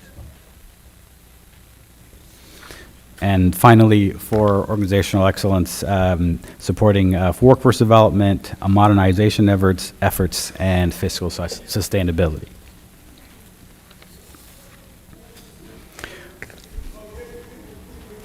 So that essentially concludes my presentation. It was a fast one, just in the interest of time, but I'm available to answer any questions, and I made this presentation obviously on behalf of my colleagues, and they're also available to answer any questions you might have. Questions, council? Anybody? Suggestions? I guess we're okay. You need some direction? Just if we could continue to work on the two-year strategic plan. Absolutely. I mean, that sound good with everybody? There is a brief question here from Councilman Sandu. This is a question toward my colleagues. I know we've talked about it once before, but I'm just curious where we still sit on the item regarding keeping organizational excellence as a council goal versus reducing it to 5 and removing that one as a goal. or continuing to keep it. Just wanted to put that on the table, see where you guys fall on that one. Any discussion on that? We did, yes, Councilwoman Williams, please. Yeah, so we talked about this, and I think it should stay. Not only does it set a standard, but I'm really impressed that we decided to remove it at some point, and it was staff that said, hey, I want to be held to excellence. So I would like to keep it. I think we've had this discussion, Councilman, and I think if everybody just wants to shake their head and look at me and say, yeah, I agree with Councilwoman Williams. I think we should keep it. And again, for the reason she stated and for other reasons. But but thank you, Councilman Sandhu, for bringing it up. And on that, it's a go-ahead. Thank you. I do have one speaker card. Very good, thank you. Dennis Green Jr. Yes, thank you. Mr. Green? Yeah, speaking on topic with the housing, just like I spoke at the homeless roundtable next door, you want to reduce homelessness, and you treat people right in all communities, whether you come from different communities and they gentrify those communities and move them into your community. You can bring that up with the state, bring that up with the president. The people's getting moved out their communities. They would love to stay and vibe in places like Oklahoma and back where they were and originally were. Some was already actually there, but they come to these different places based on different circumstances. Now, don't take that up with those people that have to survive with low, very low, underserved communities and amenities. You know, those things probably have from false lockups and things of such. So when you have false lockups, low education, where this young man like Maurice might have trauma, and make sure y'all have enough trauma therapists for him, because y'all really don't talk to people. Could you stay on the subject we're speaking about, sir? Yes, housing. Thank you. We're talking about housing. Okay. How that's not on the same subject? Go ahead, please. I'm one that y'all just want to give a jail bed and some housing, you know what I mean, and think that's like I want to stay on North Texas rather than Vista Ridge. I want to go to the new Vistas. Wouldn't you want to go there, Mrs. Moy? Wouldn't you want to live somewhere rather than the projects, Ms. Moy? Yes. That's what a lot of people want to do. And if they have to move the projects into Fairfield and the new housing that they call now the new housing, that's the new projects. They're going to move there. So don't make it seem like people don't want to thrive in their own communities, that then they don't even have the circumstances and the resources that normal communities have, like a library. Thank you, sir. Anything else, Madam Clerk? No. All right. Oh, we'll move along then. Okay, item L2. Yes. Rockville Hills Regional Park Citizens Advisory Committee presentation. Rockville Hills Regional Park Citizens Advisory Committee presentation to the City Council on the current conditions of Rockville Hills Regional Park.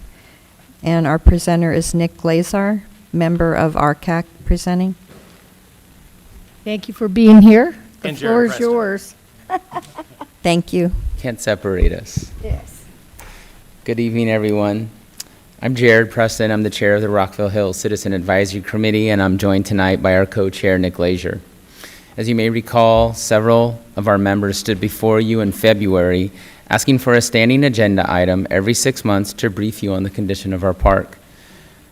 I sincerely want to begin by expressing my gratitude and the committee's gratitude to the council for honoring that request and giving us the floor tonight to provide this update. Our presentation, oh, here we go.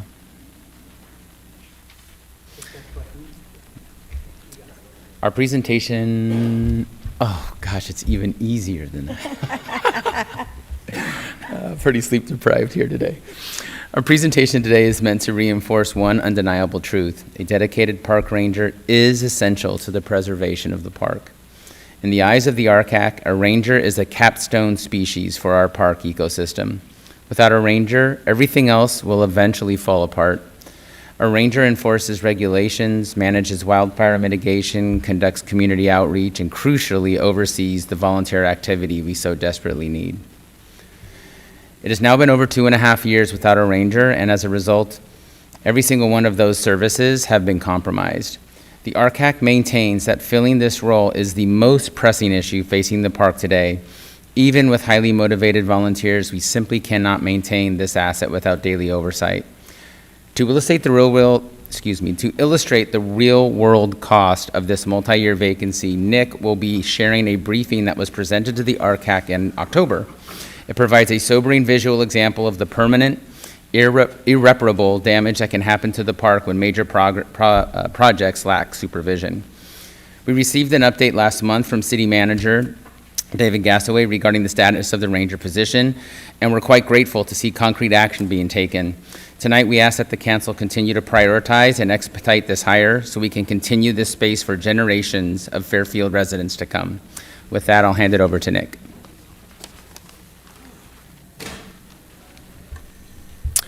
Thank you all for joining us. This is a abridged version of a presentation I gave to RCAC in October, and I call this the humble manzanita. So manzanitas are a California native species. They're evergreen, which means they keep their leaves year-round. They're very drought tolerant, which is important in California, and they can grow in poor soil. And 95 out of 107 of all of the manzanita species are in California. So it is very much our sort of local hero. And it has this beautiful, amazing red bark. Now, Rockville was home of the Sassoon people, and that is reflected in all of the plants and the diversity of the plants that we have in the park. And the natives used the manzanitas for a variety of things. They used the berries for food and made cider out of them. They made teas out of the leaves to treat poison oak, and they used the leaves for toothbrushes, poultices for wounds, colds, diarrhea. You know, the list goes on. It's a very useful plant, and the natives knew how to use it, and they spread them all over the place because they were useful. Manzanitas can live to be over 100 years old. They can grow 20 feet tall or more, and we have some that are that large in our park. Interestingly, they flower in the winter to spring, unlike most plants, and so this is a big boon to pollinators who use that nectar to make honey and to survive.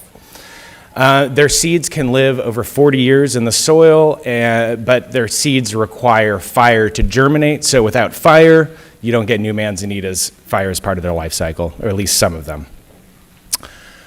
They're a keystone species. That means basically their importance is much larger than the number of them would suggest. So if you have a few, they really have a big impact on their surrounding environment. They're also sort of a litmus test for how well an ecosystem is doing. So, you know, the more healthy manzanitas you have, chances are the better your ecosystem is doing. They're a food source for a bunch of animals, and they're also a food source for a lot of pollinators. So they're very important to the ecosystems. Unfortunately, though, I noticed this trend in Rockville. As you see here, we have 3 manzanitas that I discovered, and they are dead. You know, manzanitas are supposed to be evergreen. These are not. And what I noticed about them is that they all have this interesting marking on the trunks. The bark is all eaten off. And what I also noticed is in that same area, there was a large amount of goat scat. So clearly what's going on here is a grazing issue. And I continued to look around the park, and I discovered that there were 115 dead manzanitas in the park, and they're all due to overgrazing. Oops. Every one of those trees that I found had the bark eaten off of the trunk, and this essentially killed these manzanitas. And I think this is very sad, because this is our park dying right before our eyes. And this happened because the park had no oversight. We had the grazers in there. They left them too long in an area, and without oversight, this is what happened. I want to leave you with this quote: "For one to respect the land, one must use it judiciously." That means that this land is not just ours to use, but it's ours to take care of. And here are my sources. Thank you very much. And we're here for questions if you have any. Thank you. Although it is not happy news, I appreciate the presentation. It's important. And so, questions or comments, colleagues? Councilwoman Williams? So, oh, go ahead. Okay, Councilman Tonneson? So, can you go back a couple slides? Yeah. To where? To there. Yeah. Is this a fixable issue, or is it done? What? They're done. Any solutions, or? I mean, we could plant new ones. How long do they take to grow? It depends on the species, but you know, the big ones are maybe 100 years old, so 100 years. Okay. But you know, if we start them now, our grandkids will enjoy them. And those aren't coming back. Those ones there. They're done.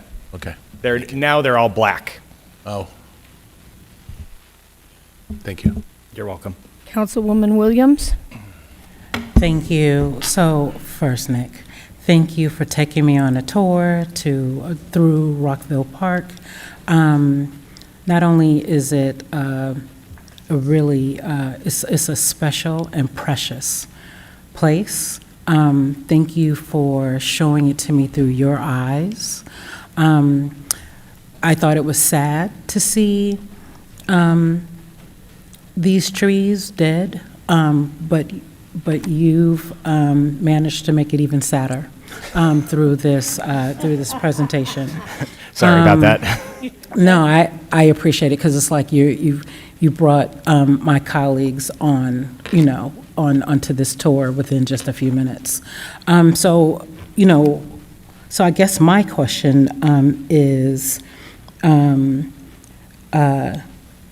to staff is, we know what overgrazing of goats looks like at that park. What do we do today, knowing better, knowing this could happen? I'll have Sanjay come up and answer that, but I know we changed the practice this year, because I believe, Nick, if I'm not mistaken, this is all from last year, correct? Yeah, this is all from the last grazing season. Okay. And I will say, changes have been made this season, and they're noticeable, and I commend the city for making those changes. But this is an issue really about not having oversight in the park. This happened because we don't have a ranger, and now we're fixing this issue because I brought this to you. But if we had a ranger in the first place, this wouldn't have happened. So it's like, what future issues are we going to have to treat after the fact without a ranger?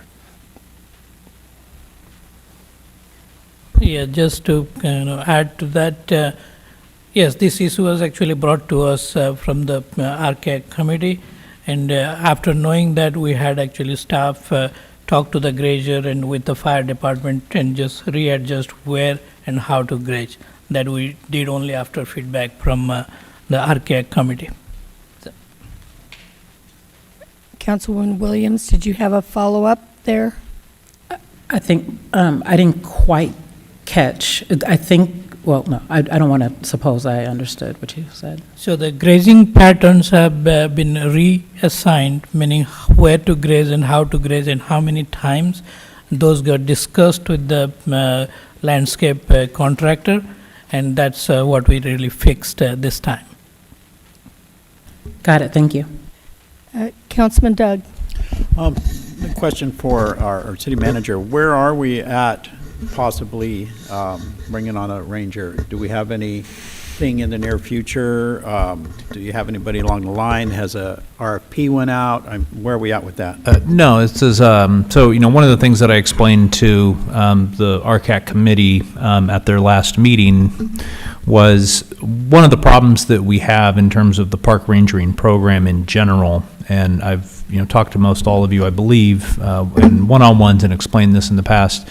The park ranger position that we have is a one-of-one position and classification, meaning that the person that occupies that position is the only one that we have in the city. The reason it had been 2.5 years, or at this point in time has been 2.5 years since we've had a park ranger, is because our prior park ranger was injured on the job and was out on a workers' compensation case. They have a right to resume their position as soon as they're well enough to do so and cleared by the medical professional. So in that absence, we can't go fill that position, right? Because it'd be practically impossible to try to recruit for a position to say, hey, come on board, we're going to hire you, but as soon as they're cleared, you lose your job. So that's why that position stayed vacant. Now, in the last 6 months, since we knew about the retirement of our prior park ranger, I've been having conversations with Solano County. Solano County has a much larger park rangering program. They have more open space parks and county parks that they manage. And the hope was that to ensure sort of redundancy, to ensure good governance and regionalism, that we could contract with Solano County for a park ranger. And for, going on 8 months now, we've been requesting that they give us a proposal. They had expressed interest and an openness to doing so. As of today, I still don't have that proposal. I've had multiple conversations with some of their folks. Just last week, had a conversation with the county administrator and reiterated that we would still like to get that proposal. However, what I also told RCAC was we're not going to wait around forever for a proposal. I think that there's a lot of economies of scale and there's a lot of benefit to both agencies to expand county park staffing and have that redundancy, have that overlap. But in the absence of them moving at a speed that is clearly necessary in Rockville, I've asked our Human Resources Department to just proceed with doing a recruitment. Now, one of the things is our job classification, the job spec for that position is way out of date.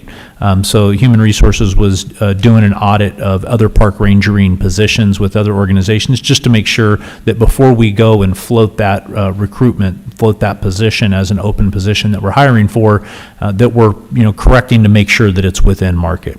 The goal is to get that position open and recruited within the next couple of weeks.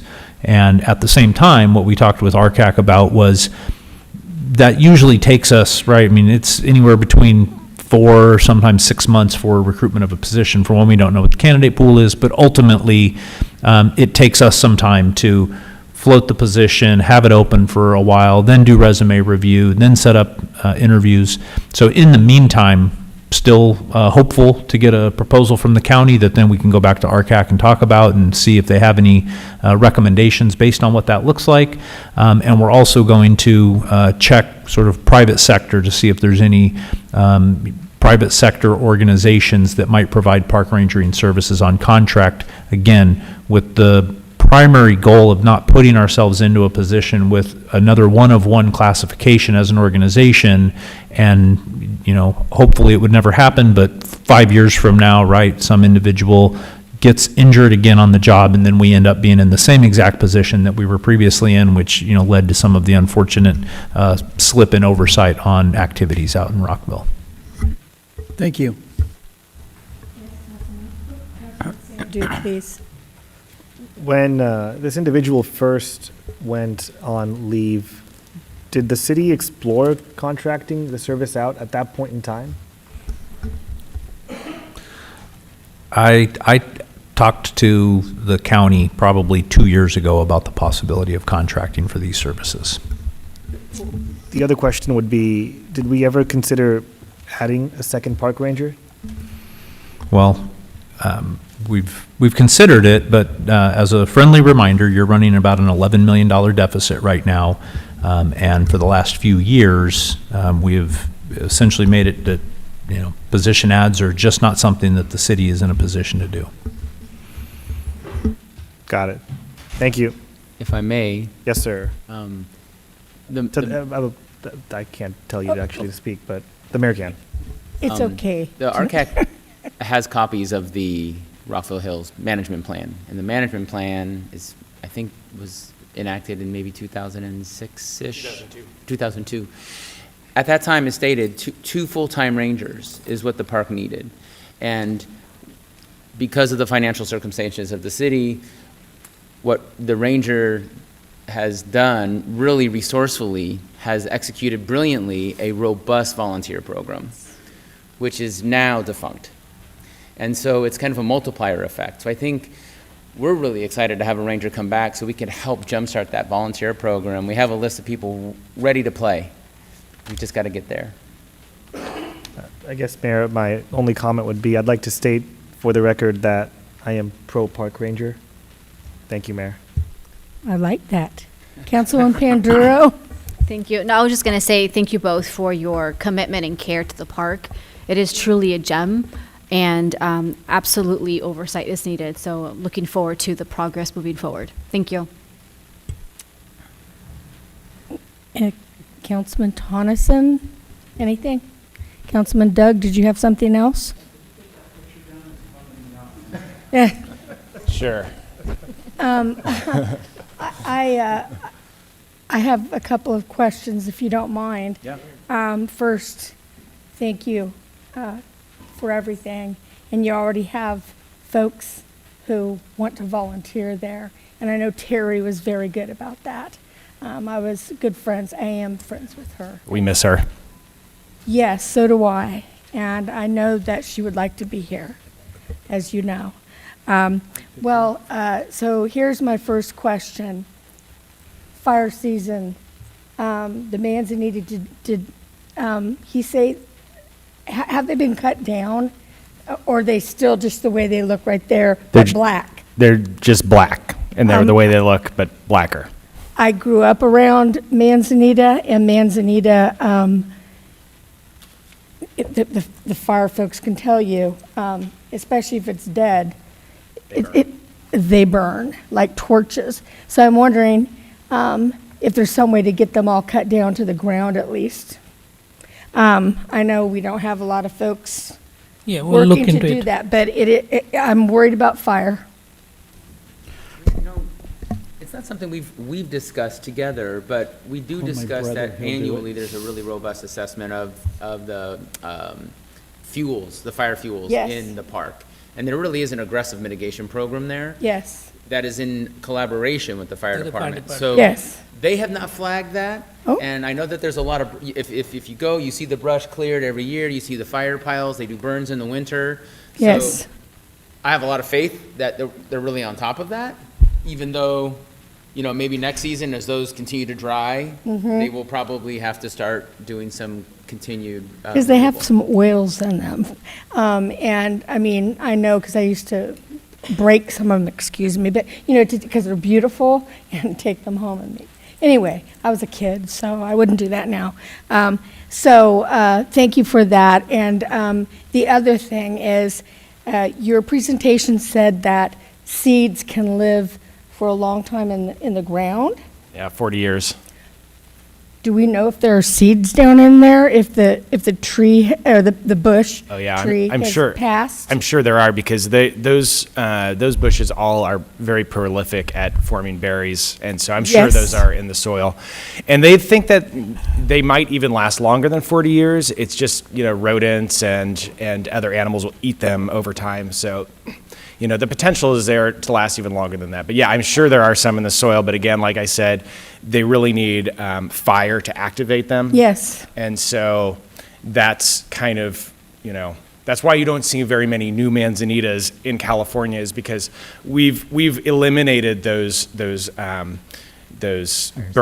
those low burns, and the natives basically, they lived here for 10,000 years. They would do burns in the areas, and that would germinate those seeds. So we're not seeing that. That's why these manzanitas are sadly, gone unless we proactively make them come back. All right. Thank you very much. Councilman Doug. Just a real quick fact, when I heard about all this, I did some research, and just like a fun fact, the most endangered species of tree or leaf or plant in California right now is the Presidio manzanita. There's one left on the planet, and it was because of overgrazing and everything. They have it all fenced off, but it's in the Presidio in San Francisco, and it's the rarest tree plant in the world right now. just fun fact. Well, more depression, yeah. Yes, Councilman. Thank you. Could you touch more on the lack of controlled burns? Well, we just don't do, I mean, for obvious reasons, controlled burns are dangerous, you know. When it was a bunch of natives and they had movable villages, they would, you know, do controlled burns, move their village to another area, and then in a year, they would come back and new growth would happen. It was just common practice, basically all over the state of California. So that basically kept all of the low growth minimized, and it also germinated a lot of the species of plants that we have, because fires are not new to California. So that practice has been stopped because now we have houses. We don't want to burn down our houses. So they do a little bit of burning in the park, but it's like fire burn piles. It's burn piles. So that's not quite the same as, you know, lighting a brush fire and letting it burn. But that's what the natives did. They did it for like 10,000 years, so it was very common. When you say stopped, was that through a city ordinance, county, state policy, state legislature? Who stopped it? So actually, I believe it was the U.S. government who stopped it kind of countrywide.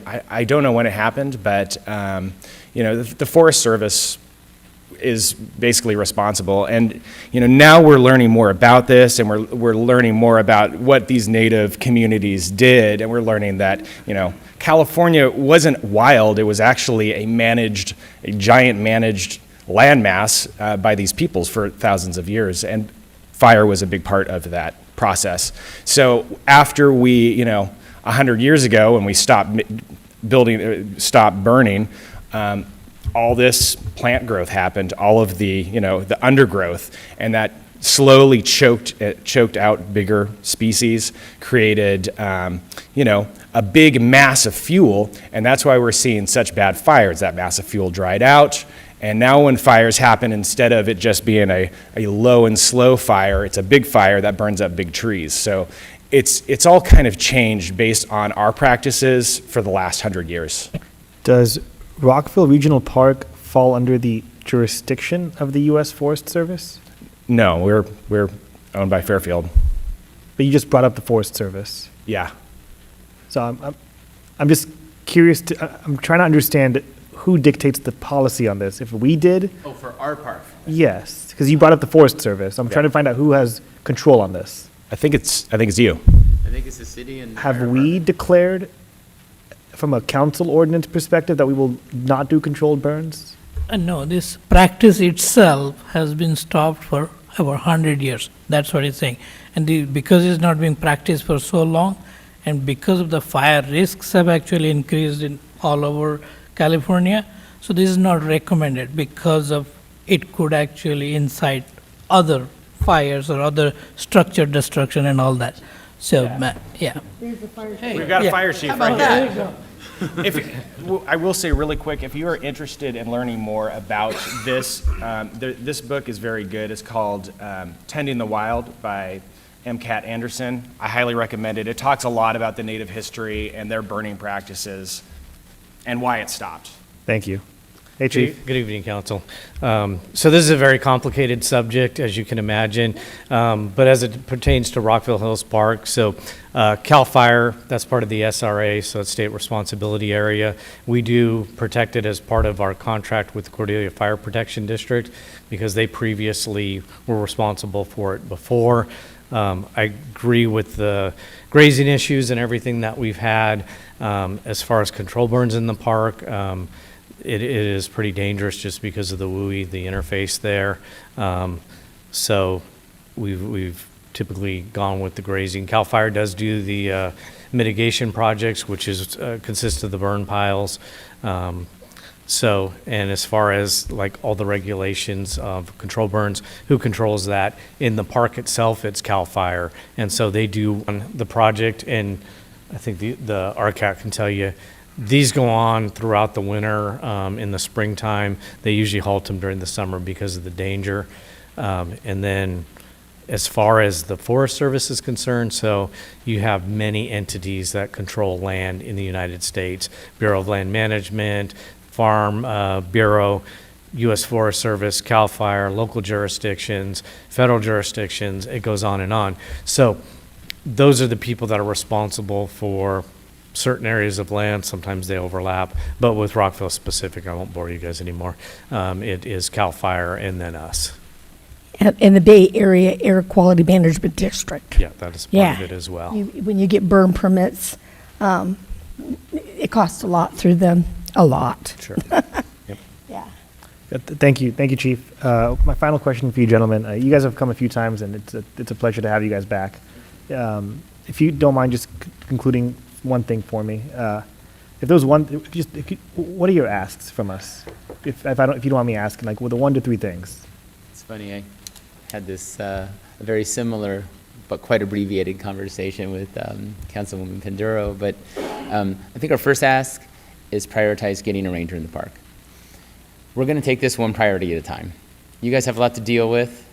Let's just start marching down the right road. So our number 1 priority is the ranger. We get the ranger in. Our number 2 priority is to work with the ranger to start starting up a volunteer program, a robust volunteer program. We will need city support for that, without question. But it all roads lead back to the ranger. And so we called it the keystone species of the park. Let's get that right. Let's get that moving, and then I think we move forward. So we would just love your oversight and continued direction and support with the city manager to bring that ranger on board. We want the right person, right? So we don't want to be hasty. We need a good ranger. I don't think there's a lot of supply, so we're going to have to be really thoughtful. Let's get that right, and then let's begin to move forward. Got it. Thank you. So I assume you'll be back in 6 months?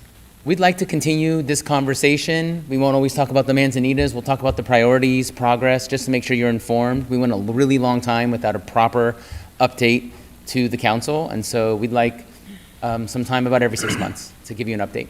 Yeah, and that's what I committed to. Thank you. Yes, thank you. Madam Mayor, do you want to ask for any public comments? Yes. We will accept public comment on this now. Okay, I don't have any speaker cards. Did anyone wish to speak? No. Oh, okay. Oh, please. Come on up, Vince. As you all know, I'm part of He the gets RCAC 2 seconds, not 2 minutes. Go. I'm part of the RCAC committee. When we were here the last time, we spoke about an option of expanding our roles, and no one's got a better pulse on the park than us that are in the RCAC committee. Give us some opportunity to expand and help out in the interim while we have this ranger that's not here. We can come up with a lot of things that we can do, but what we are is to give advice to the council. Right.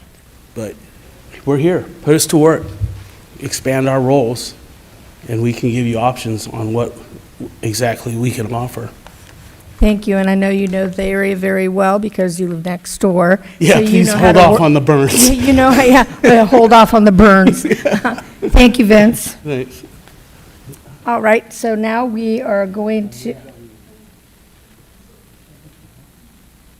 Oh, didn't you just speak? Oh.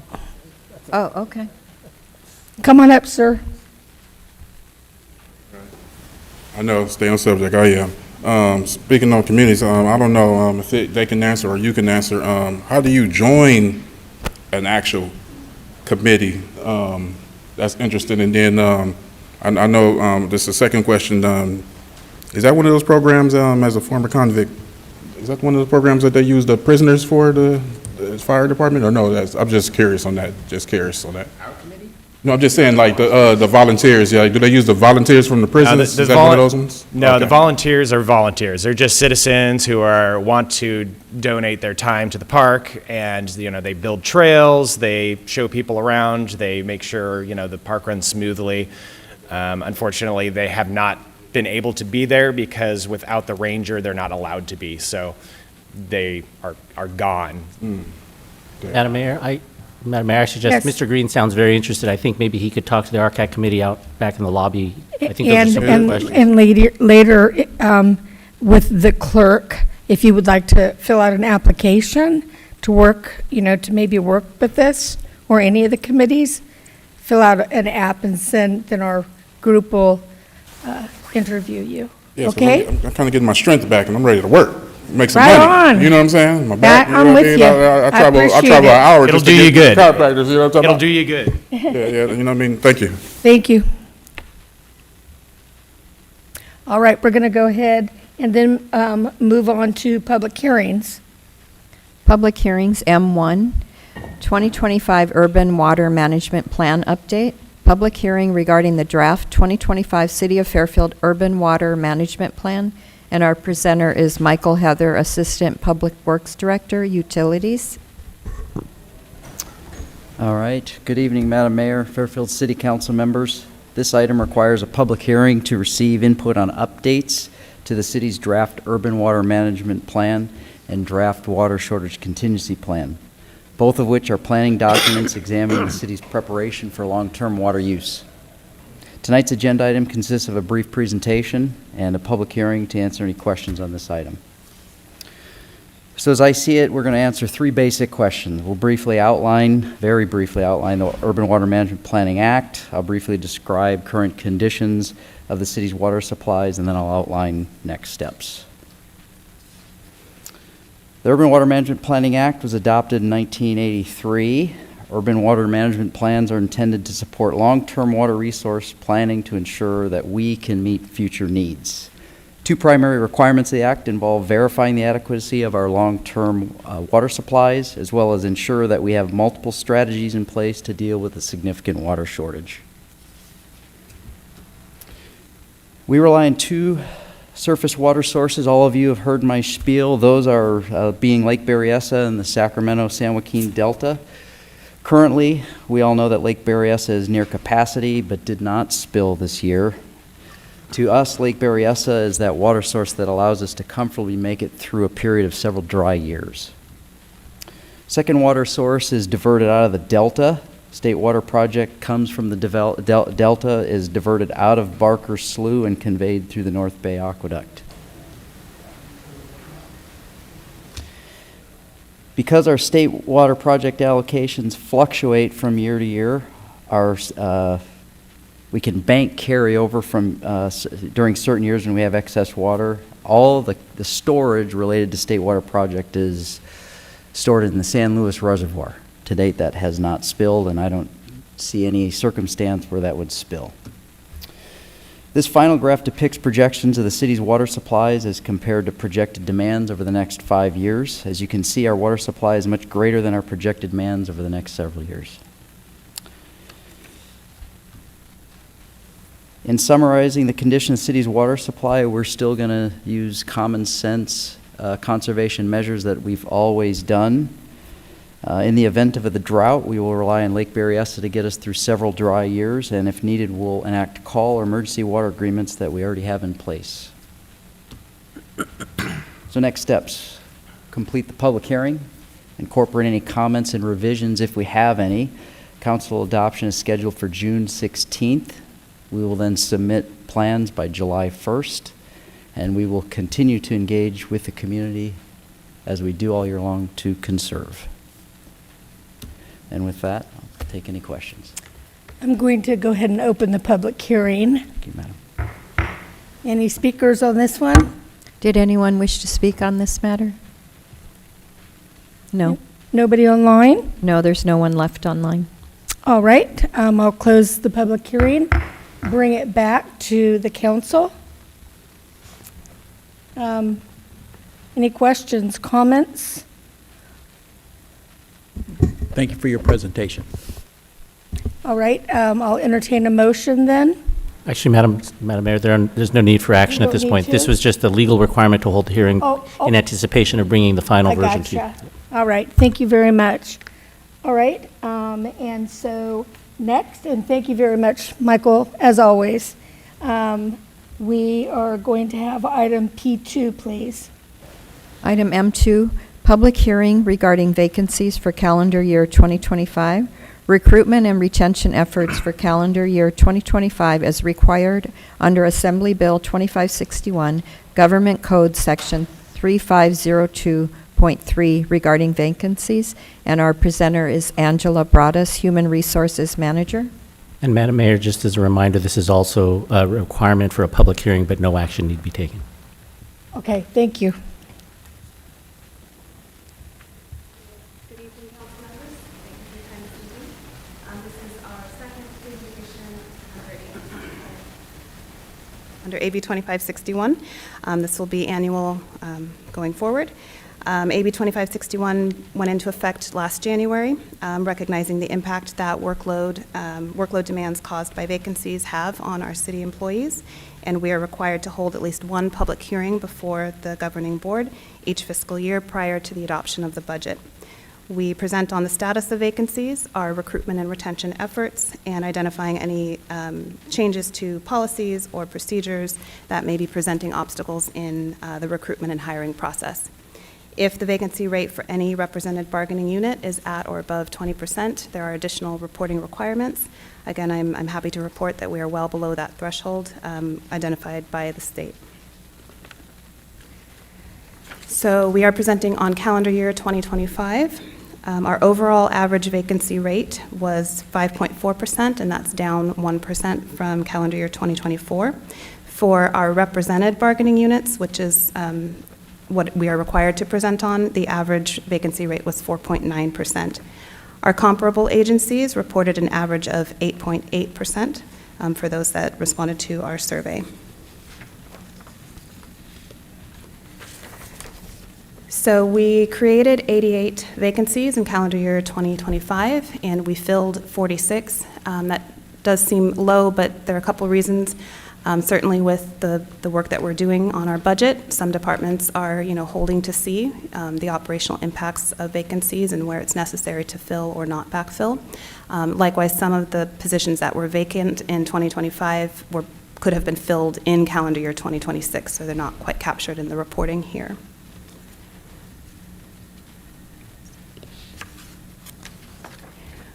We had an annual staffing turnover rate of 7%, and that's down from 8% last year. Vacancies looked at empty seats, and turnover looks at exits, and so those are good indicators to see, do we have a hiring problem or do we have a keeping problem? And for public agencies, a turnover rate between 5 and 10% is typical. So our contributions to recruitment and retention took more of a behind-the-scenes approach in calendar year 2025 due to the work of our entire HR team with labor negotiations. So in lieu of more public-facing outreach efforts, our HR team, all of us, focused on negotiations, working collaboratively with our unions to create a sustainable compensation package that positions us as a destination employer and preserved the benefits that our employees and their families rely upon, and also averting workforce reductions. But we hit the ground running in 2026, already attending a few job fairs, and I'll tell you more about that next year. Also taking time to reflect on obstacles and opportunities. We are always looking to rebalance workloads within HR so that we can pivot and respond quickly to recruitments when they come up. And yes, I will be handling the park ranger recruitment. For my team, the state of our economy was and continues to be a daily impact in their workload. We are receiving overwhelming response rates to entry-level positions, and you can really feel the desperation in job seekers looking, to find a job quickly before they and their families are seeing hard times.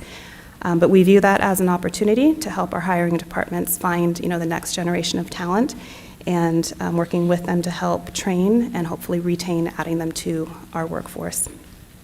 On the other hand, we're seeing some hesitancy from journey level and lateral candidates to leave their existing employers for fear of losing the seniority anchors, be that benefits like vacation accruals, but also true seniority. When other agencies might be facing layoffs, if you have seniority where you're at, that's something that's risky, to give up and come to a new employer. But again, seeing that as an opportunity, it's a defining moment for us to really cultivate our internal talent and retain our workforce through development and succession planning. So that concludes our presentation. I want to recognize that our compliance with AB 2561 isn't just about numbers, but it's a good time to reflect on our investment in our employees. And I thank you for valuing our employees. They are truly the engine that's driving our pursuit of organizational efforts, organizational excellence, and improving the quality of life for Fairfield. And yes, we are hiring. So anyone who wants to be a part of the meaningful work that we do, I invite you to apply, scan the QR code, or visit our website. And with that, I welcome any questions that you may have.